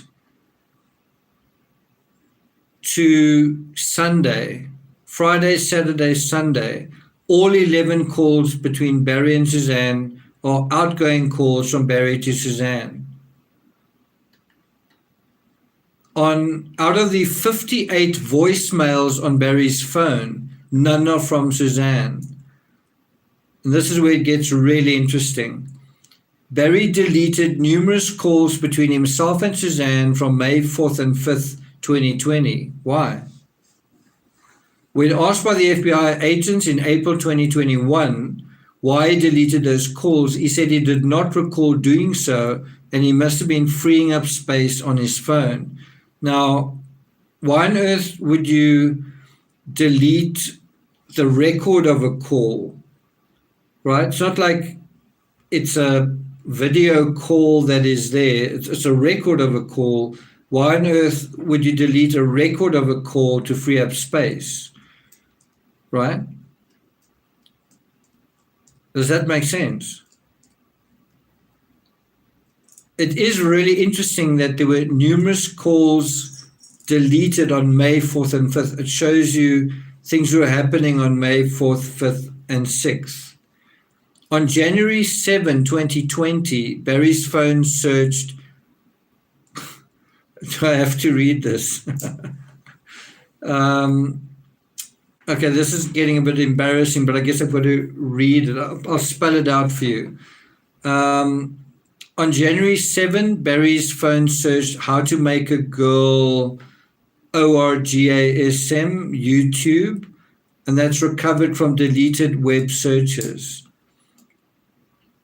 January 7th, Barry's phone searched older man, younger woman relationships to YouTube, recovered from deleted web searches on Barry's phone.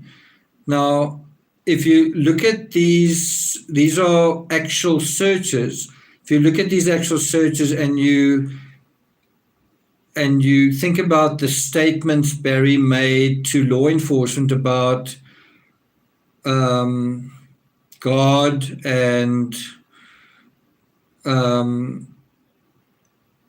his, I don't know, just in a general sense, there seems to be a bit of a mismatch between the face Barry's presenting and the searches, doesn't there? Remember when Barry is presented with certain photos, I think, on his phone, certain sort of compromising content, he said it was pop-up ads. Well, it's a bit harder to explain these searches, right? On January 8th, 2020, Barry's phone searched the Facebook help page. I can't reset my Facebook password because I can't access the email or mobile phone number on my account. Help center. And this is recovered from deleted web searches on Barry's phone. So Barry also deleted web searches on his phone. Now, if you take that on its own, that is searched Facebook to find out about accessing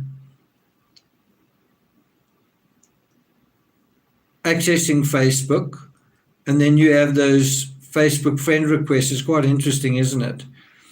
And something that does come up is there seems to be a second phone that Barry seems to be using. Barry's got one phone, but there seems to be another handset that seems to sort of mysteriously come up somewhere. On January 24th, 2020, Barry's phone searched third base. I really have to read this. Dear Teen Diary, 9th grade, entry 14. It's worse than that, but I'm not going to really read it out. That's also recovered from deleted web searches on Barry's phone. It's quite interesting what he's reading here, or what he's searching here. Older man, younger woman, Dear Teen Diary, blah, blah, blah. Okay, so now we go to page 33. Here's a footnote 37. It says, reference the password reset on Suzanne's iPhone on the night of May 8th, 2020.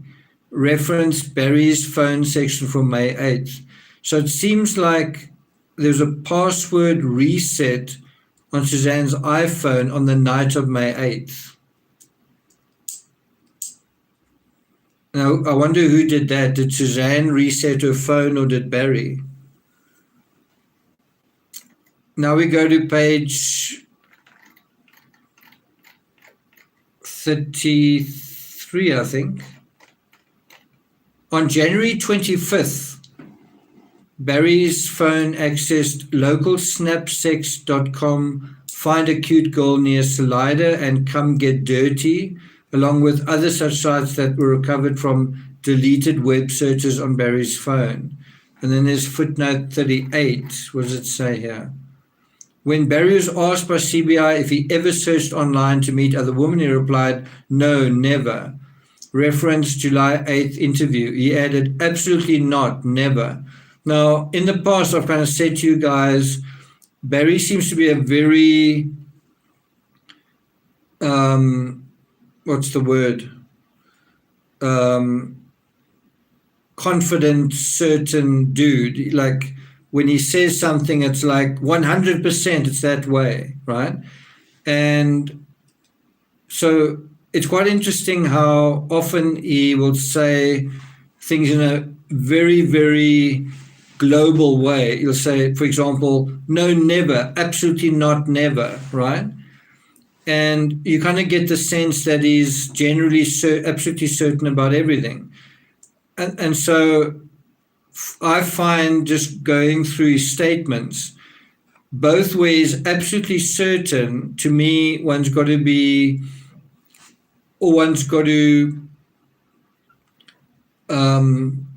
be a little bit circumspect, right? Sorry, that's a bit of a hiccup. So one's got to be, I think, a little bit circumspect. And it's also interesting that Barry's so absolutely certain, and then in certain areas he's just got absolutely no idea. So, for example, on on uh, on May 9th, between about 3 p.m. and 6 p.m., he's got no idea what he was doing. He'll be absolutely certain about something and then absolutely just has no idea what he was doing. It's quite an interesting mismatch there.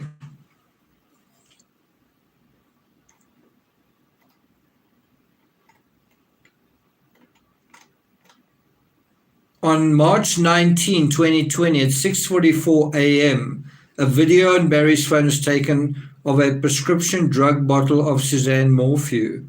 Quite interesting. So Barry seems to have taken a video of some prescription drugs that Suzanne was taking. One wonders what that was about. Did he take it in order to buy similar drugs? One wonders what that's about. On April 24th, 2020, Suzanne sent Barry the following message that was recovered from deleted images by the RMRFCL. I think this was a second one. She wrote, this is what Suzanne wrote to him. "Oh, I'm sure your mistress has you all happy now, so you can say you love me but bully me when you're with me. Yeah, that's love." RMRCFL examiner Jim Stevens found the above image as one that Barry likely swiped the message off his screen and the swiped image was saved. This message was not recovered separately in Suzanne's iCloud storage or Barry's phone. And this is really important. The fact that this image is on Barry's phone, kind of saved accidentally, but it's actually not on Suzanne's iCloud, seems to indicate that Suzanne's iCloud's been accessed and cleaned out, right? On May 4th, 2020, this is coming very close to the events. It's less than a week before the incident. On May 4th, 2020, at 4:04 p.m., Barry made an outgoing call to Suzanne that lasted 3 seconds. This was the first log call in Barry's phone to or from Suzanne since February 7th, 2020. How's that? So, it's like, well, Barry and Suzanne are married, and there's a single call between February, March, April, and May. One phone call from Barry to Suzanne lasting 3 seconds. Is that a little bit odd? They're married, it's man and wife. What's going on there? The call was made at 4:04 p.m. on May 4th, 2020. And we know that they were arguing quite a lot the 4th, the 5th, and the 6th. An additional 6 calls incoming and outgoing between Suzanne and Barry were made that day until 6:07 p.m. So you have no calls, and suddenly you have this flurry of calls. An additional 6 calls incoming and outgoing between Suzanne and Barry, culminating until 6:07 p.m. So it seems like there was a big argument that day, doesn't it? And that brings us to footnote 40.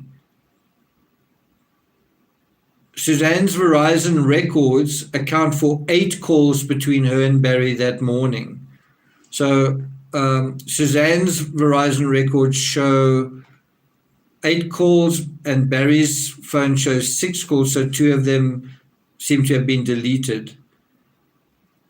There's also another footnote. In Barry's interview with CBI on June 2nd, 2020, stated that Suzanne was abusing her prescription pills.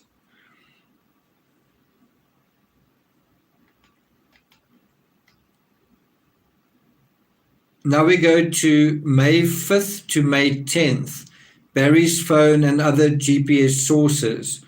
For the context of examining data from Barry's phone, a comparison of the locations from his Ford F350 as gathered from the return of the search warrant for telematics, together with the Verizon return from Suzanne's phone per search warrant return, are included by Special Agent Grissing for the dates of May 5, 2020 through May 10, 2020. So I think what they're trying to do here is cross-reference the phone data, the GPS of the phone, with the movements of the truck, I guess. On May 6, 2020, Barry called Suzanne six consecutive times between 8:06 a.m. and 8:13 a.m. before she sent the aforementioned "I'm done, let's handle this civilly" message at 10:13 a.m.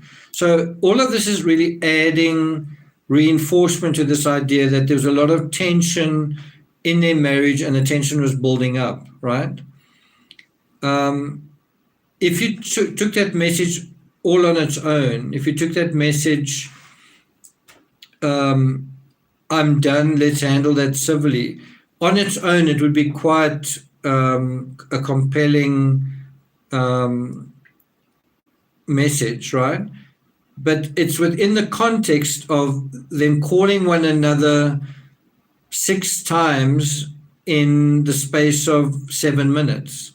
So there's obviously kind of a sense of, I'm not talking to you, and the other one desperate to phone, and that sense of, when things get really, really toxic, right? That message was also recovered from RMR-CFL as a deleted image from Barry's phone. Ironically, Barry seemed to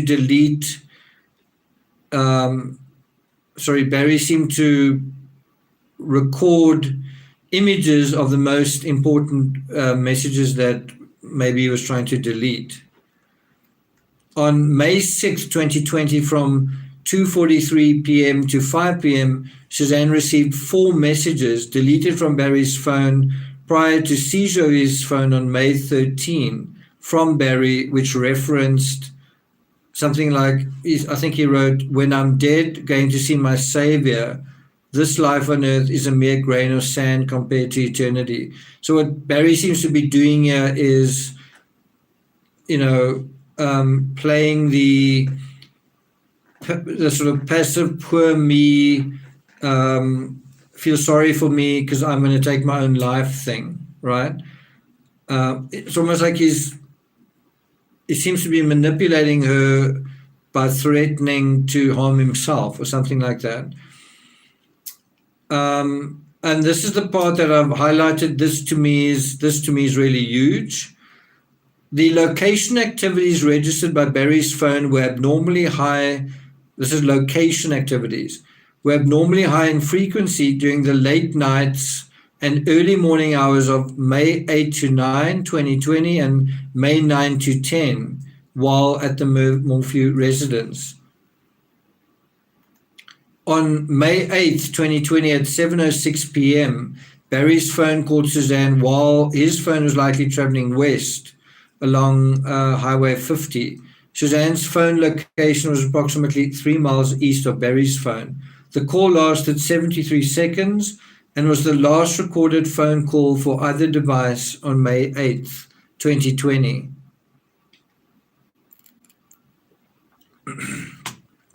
On Friday, May 8th, 2020, at 7:18 p.m., Barry's phone registered its last event of the day. Its next event was at 6:46 a.m. on May 9, 2020, when Barry's phone registered power on.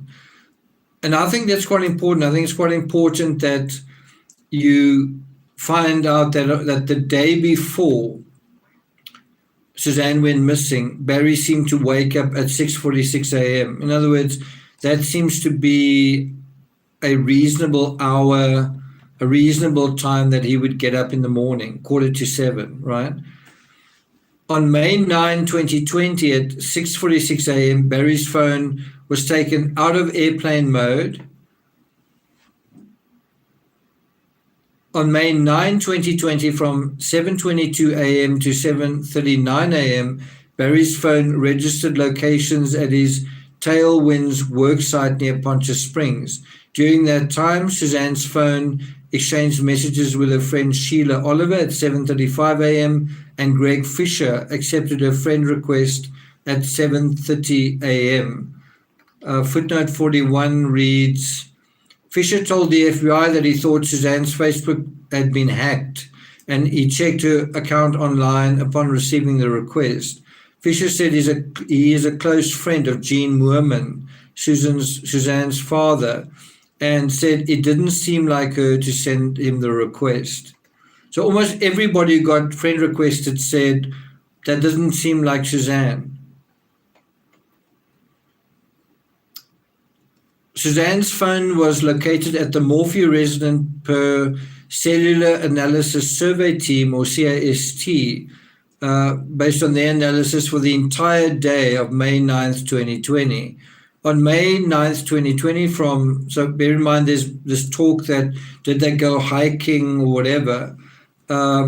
Actually, her phone was there the whole day. On May 9, 2020, from 9:30 a.m. to 9:33 a.m., Ricky King and Bobby Huff accepted Suzanne's friend request on Facebook.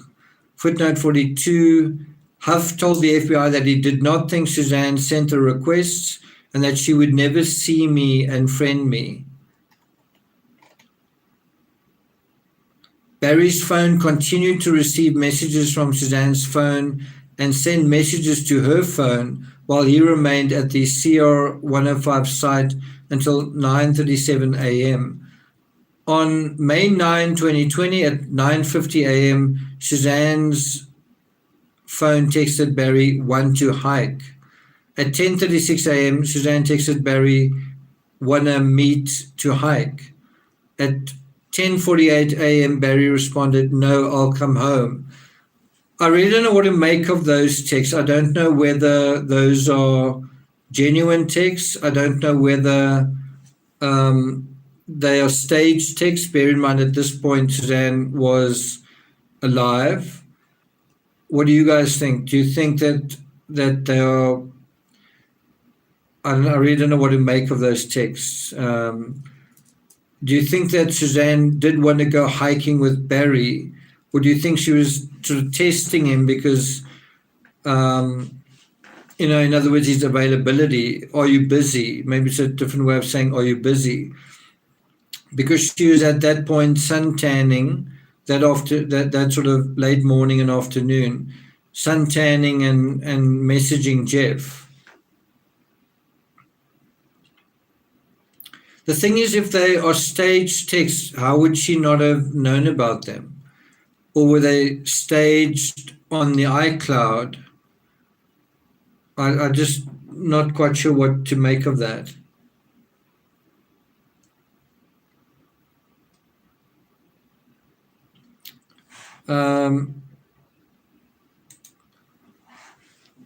Jessica says, hey from NH. Where's NH? New Hampshire. My first live. Welcome, Jessica. Actually says they are really weird. Mel says, no one can convince me that Suzanne sent out those friend requests. No, I think Suzanne was still alive by just before 3 p.m. on Saturday, the 9th. Okay, so let's continue. On May 9th, 2020 at 11:14 a.m., Suzanne's phone received a second password reset message from Facebook. So can you see that there seems to be some very fishy digital things going on here, right? Suzanne's phone received a second password reset message from Facebook. Shortly after 11:15 a.m., Barry's phone traveled west on Highway 50, arriving at the Morphew residence at 11:27 a.m. Both phones appear to be at the residence from 11:30 through to 1:40 p.m. Barry's phone exchanged 2 messages with Tim Backo at 1:49 p.m. and 1:50 p.m. Barry also made an outgoing call to Suzanne for 2 seconds at 1:51 p.m. His 10th of 11 consecutive calls to Suzanne. I kind of get the idea, maybe I'm just imagining things, but I kind of get the idea Barry's got 2 handsets and he's phoning the one to find out whether it's going to ring. Is he phoning Suzanne's phone, or is he phoning, has he found a way of almost taking control of her SIM card or something? It just seems like there's a lot of strange digital activity taking place, not only over Facebook, but also in terms of her phone. So anyway, he sends his 10th of 11 consecutive calls to Suzanne on that day. In the middle, in the middle of the day. On May 9th, 2020, at 2:26 p.m., Barry texted Suzanne, "Done, headed back." At 2:31 p.m., Barry texted Suzanne, "Did you leave?" By 2:43 p.m., Barry's phone and F350 per telematics appeared to be at the Morphew residence. So this is quite interesting. By 2:43 p.m., Barry's phone and F350 per telematics appeared to be at the Morphew residence. On May 9th at 2:47 p.m., so 4 minutes after he arrives at the residence, his phone goes into airplane mode. So let me ask you a question. What time did Suzanne send that last selfie? Laura says he probably had her phone mirrored. I think you mean cloned. Why do you believe she was still alive? Because she sent a selfie that afternoon and she was actively sending LinkedIn messages to Jeff Libler between 12 and 2. That's why. Sarah Glenn says 2:15. Zircon says 2:45 p.m. Patricia says, was it 2:30? Someone says, was it around 2? Crypto Zeus says 2:15.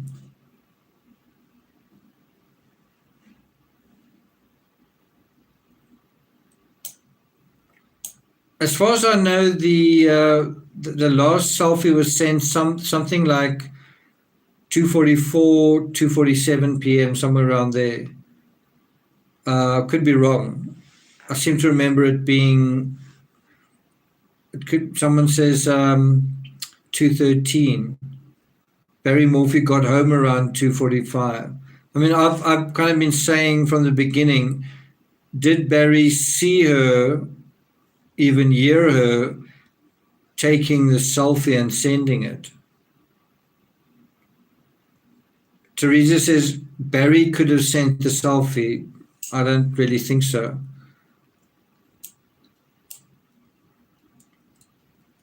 I suppose it's possible. Can you fake a selfie? I'm not sure why you want that to be the case. Why do you want Barry to have faked it?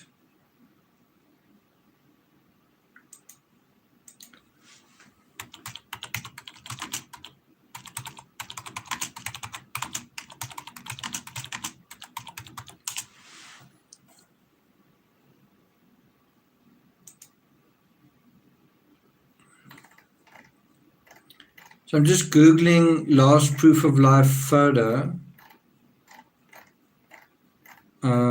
See if I can get it here.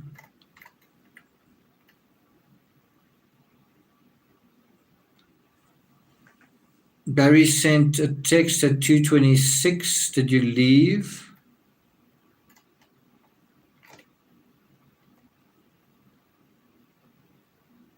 On May 9th, record shows Suzanne and her lover messaged each other 59 times. That's why I don't think it's staged. But I'm trying to see.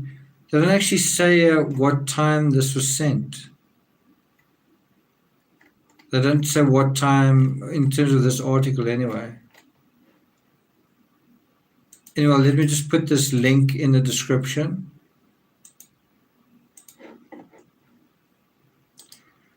It's such an important thing of information. It's really important that one knows something like that. You know, one really needs to know the case really, really well.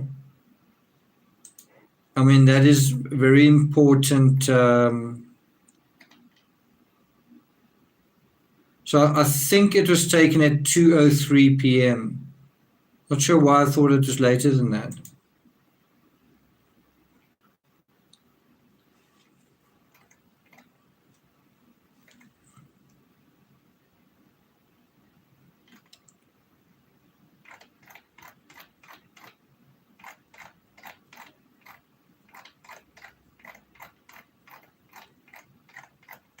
So there's a lot of information here.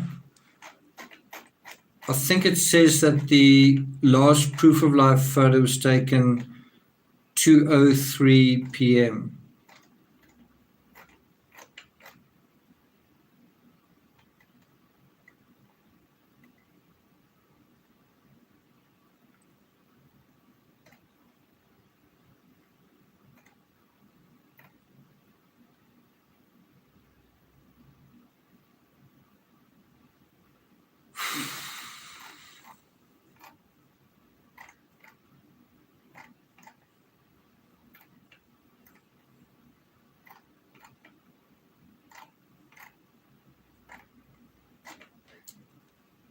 Comes up on Google search, but when you read the article, I guess one's got to go through all the images.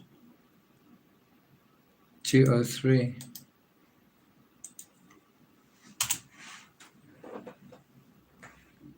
Responding to a selfie at 2:44 p.m., which Suzanne never answered.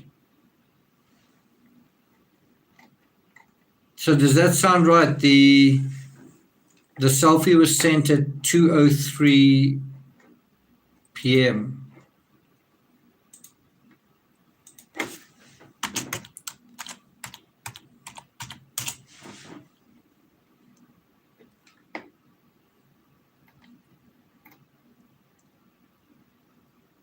It was recorded on May 9, 2020 at 2:03 p.m.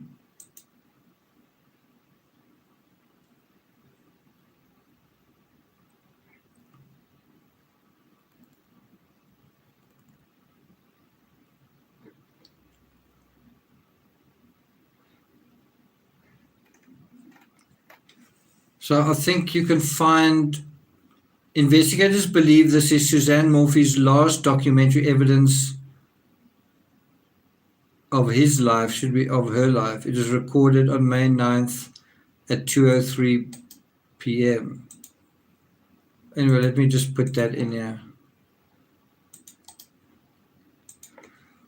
So anyway, I guess the point is that if Barry had access to iCloud, if Barry had somehow access to a phone, then a selfie like that sent at 2:03 p.m., he would have known about it. Theoretically, he would have known about it within the hour. That's really kind of the conjecture here. Did he know about it? Would he have known about it? How long would it have taken him to find out about it if he was kind of monitoring her? So what's quite interesting here, though, is the message was sent, the selfie was sent at 2:03. Barry texted Suzanne, "Did you leave?" 28 minutes later. What is, I think, very significant is 44 minutes after that selfie was sent, Barry's phone goes into airplane mode. And I think that is a important milestone in the timeline. The other thing is that per the telematics, so the selfie is sent at 2:03 p.m. Barry arrives home 40 minutes after that at 2:43 p.m. And now I've got lot of squiggles and yellow highlights. I think, what page is this? I think it's page 41. On May 9th at 10:17 p.m., an airplane mode off event started on Barry's phone, and the phone was then powered on at 4:32 a.m. on May 10, 2020. That May 9, 10, 2020 night, listen to this. That May 9 to 10th, so Saturday to Sunday 2020 night, approximately 210 locations for Barry's phone registered near the Morphe residence, compared to 0 to 2 locations on previous nights from May 1st through to May 8th. So that's why you need these patterns. You need to look at the patterns of behavior and say, okay, well, that is your baseline. That is how the person normally behaves, right? And so during this crucial part of the timeline, you've got 210 locations compared to 0 to 2 on previous nights. And so 210 locations, and now you've also got to think about the staging of the bicycle, the staging of the helmet, the running after chipmunks, the telematics of the truck on the night that he was supposedly barbecuing. So what are those 210 locations? What is actually going on there? One also wonders, do the 210 locations include Barry going to that construction site late at night? Does it include that as well? But the bottom line is, this is odd. Was something going on with Barry's phone? Is it like an error, or was something else going on?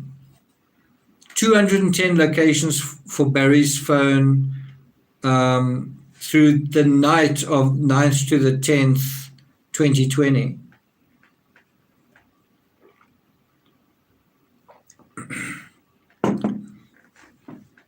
Not 21, 210 locations.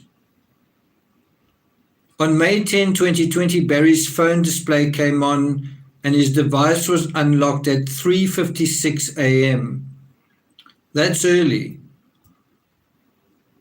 Barry's phone display came on at 3:56 a.m. Now, bear in mind, the day before, I think he woke up at almost 6:45, right? This is almost 3 hours earlier than that. On May 10, 2020, from 3:25 a.m. to 3:48 a.m., the Ford F350 registered 0 miles per hour with GPS at Morphe residence as the doors opened and closed multiple times. 3:25 a.m. So his phone comes on, according to this, at 3:56 a.m. What is it? 20. How many minutes is it? 25. Is it 31? 31 minutes. 31 minutes earlier, 31 minutes before his phone comes on, his truck is kind of coming on. Doors are opening and closing multiple times. Special Agent Hoyland noted 80 events involving the F350 during this time frame. 80 events are taking place between 3:25 and 3:48, which is 23 minutes. 80 events in 23 minutes.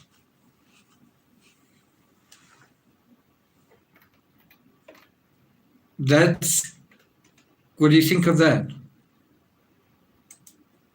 Now one wonders how, if you talking about this in court, how on earth do you explain this? Like, um, do you say it's sort of the Bermuda Triangle moved over Salida that night? How do you begin to explain all of this chaotic, this digital maelstrom? Maybe you can say, the cell phone connectivity was, and it certainly is a bit of a problem there. It's not, cell phone transmissions aren't absolutely reliable, but how on earth is that going to be explained?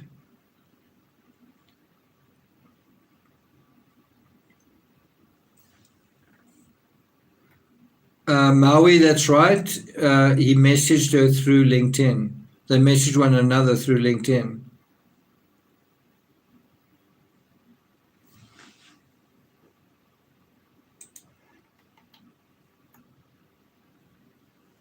The location data for Suzanne's phone last registered with a tower near the Morphew residence at 4:23 a.m. What that basically means is the very last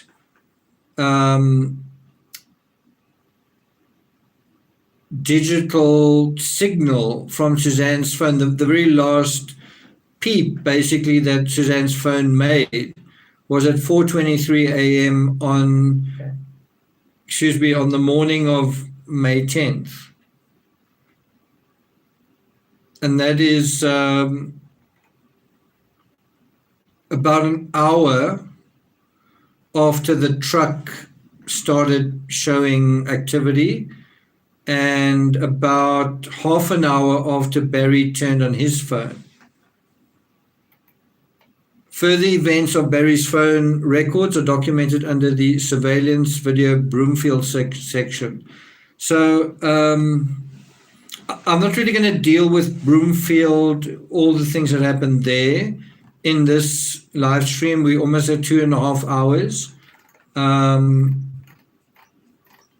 I think I'm going to call it a day. There's still quite a lot to go through. We still haven't gone through the bank records. We haven't gone through the CBI lab results. We haven't dealt with the DNA. We haven't dealt with specific financial transactions. So I guess we'll do that as kind of a part 2 to this. So I guess we'll continue with dealing with these sort of metadata to some extent evidence aspects, but going to Broomfield, looking at the Broomfield surveillance video, also looking at Barry's Ford F350 in terms of that, and Barry's phone. We'll do that in the next episode. Gathering Place, thanks very much for that. Well, Gathering Place has been very generous 3 days in a row. Really appreciate that. I was actually going to do Madeleine McCann, but I thought I kind of want to do this consecutively so that what we've just discussed is still fresh in your mind. I will probably do the Madeleine McCann Pact of Silence thing as a video, not as a live stream, as a recorded video. Because I think it's important to go through the affidavit fairly consistently, especially when you deal with evidence. Let's all try and remember the time of that last selfie, 2:03 p.m. That's a very important timestamp, I believe. Thanks everyone for being here. I'm going to let you guys go so you can go and watch the Oscars. I'm not sure how many of you are interested in that. Jean Karras, thanks for being here. I don't know if Stephanie's still here. Is Bria still here? But thank you to all the members who are here. Thank you to all the subscribers. Also, thanks for the super chats. Appreciate it.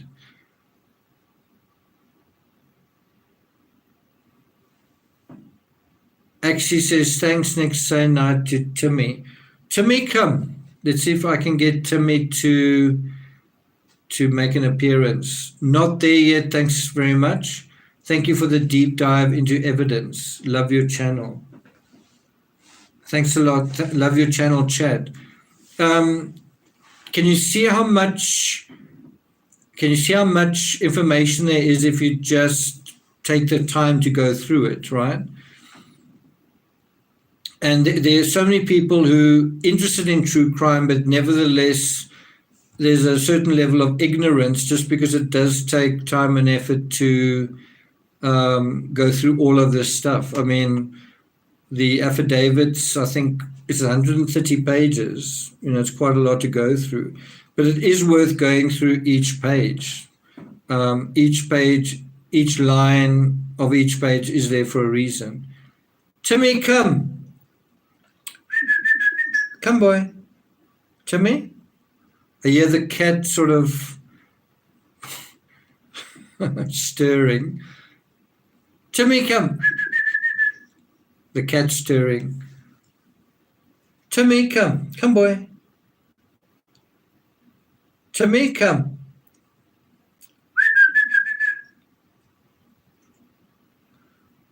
Looks like he's not going to make an appearance. It is quite late. It's, 2:30 in the morning. So sorry about that. Timmy's got other fish to fry. But Sarah says lots of info banking on the prosecution to lay this out piece by piece. The challenge for the prosecution is to present all of this information in a way that is not going to be boring, it's not going to lose their attention, in a way that actually builds momentum. It kind of gets more and more interesting and exciting. And they do it in a concise way. It's probably easy to say, not so easy to do, but what you really want is for the jury to have the sense of, oh, great, this prosecutor is coming, it's their turn to talk now. It's almost got to be a show. And you might think that that is inappropriate or disgusting or not right, that a courtroom is like a showroom. But it is basically what it is.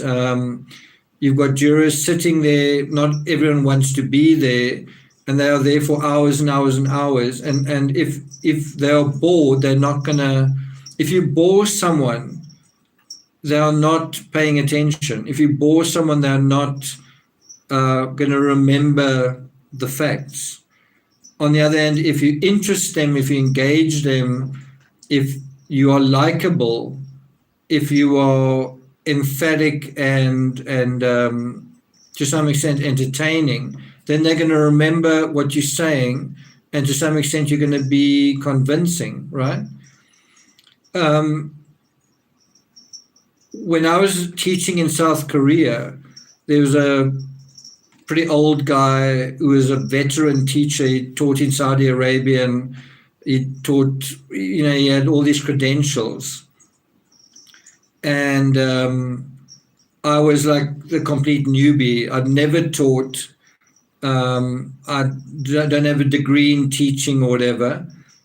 But I had this approach, which I have in my writing as well, which is that you've got to at least be interesting, right?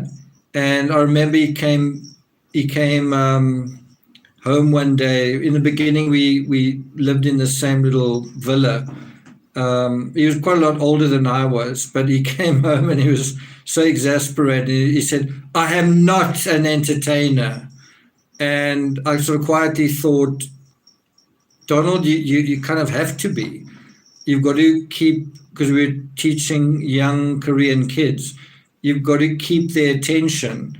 You're trying to teach them English, but if you like parroting and it's so, what you might be doing may be academically sound, but if it's totally boring, nobody remembers anything, right? And ultimately they started taking his classes away and giving me more classes. And it was this weird situation where he was super qualified. I had a degree, of course, but not in teaching. And they kind of gave me more and more classes. And for me, the recipe was simple. Be interesting. You don't have to be the best teacher in the world, but if your class is all snoring, doesn't matter how right you are, nothing's going to be absorbed. So at least be interesting. And the same kind of applies in the courtroom. You've got, in order to be convincing, someone's got to at least be paying attention to what you're saying. And so you've got to find a way of taking all of this information and unfolding it in a narrative that is like a bestseller, that is you can't wait for the next thing. And so, and there certainly are moments in this narrative that are what's the word, heart stopping. There's certain moments in this that where you get a sudden horrible sense of reality, a horrible sense of, well, now I think I'm seeing what happened. And if that's taking place, then you are, your story is not only authentic, but it is ringing, is resonating, and that's important. Engaging as well. Bria says, I like the sound of the word sniggering.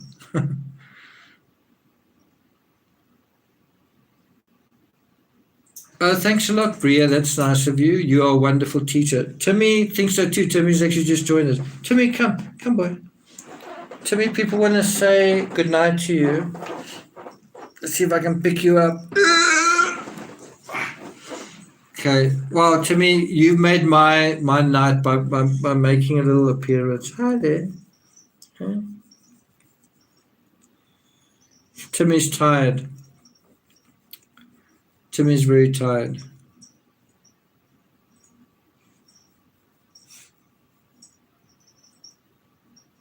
Thought criminal, why have you got that downcast face?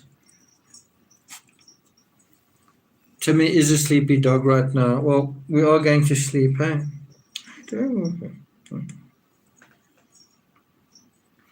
Okay, guys, thanks a lot for tuning in. As I say, there's more to come in terms of the evidence, so look out for that probably tomorrow. So thanks a lot for being here.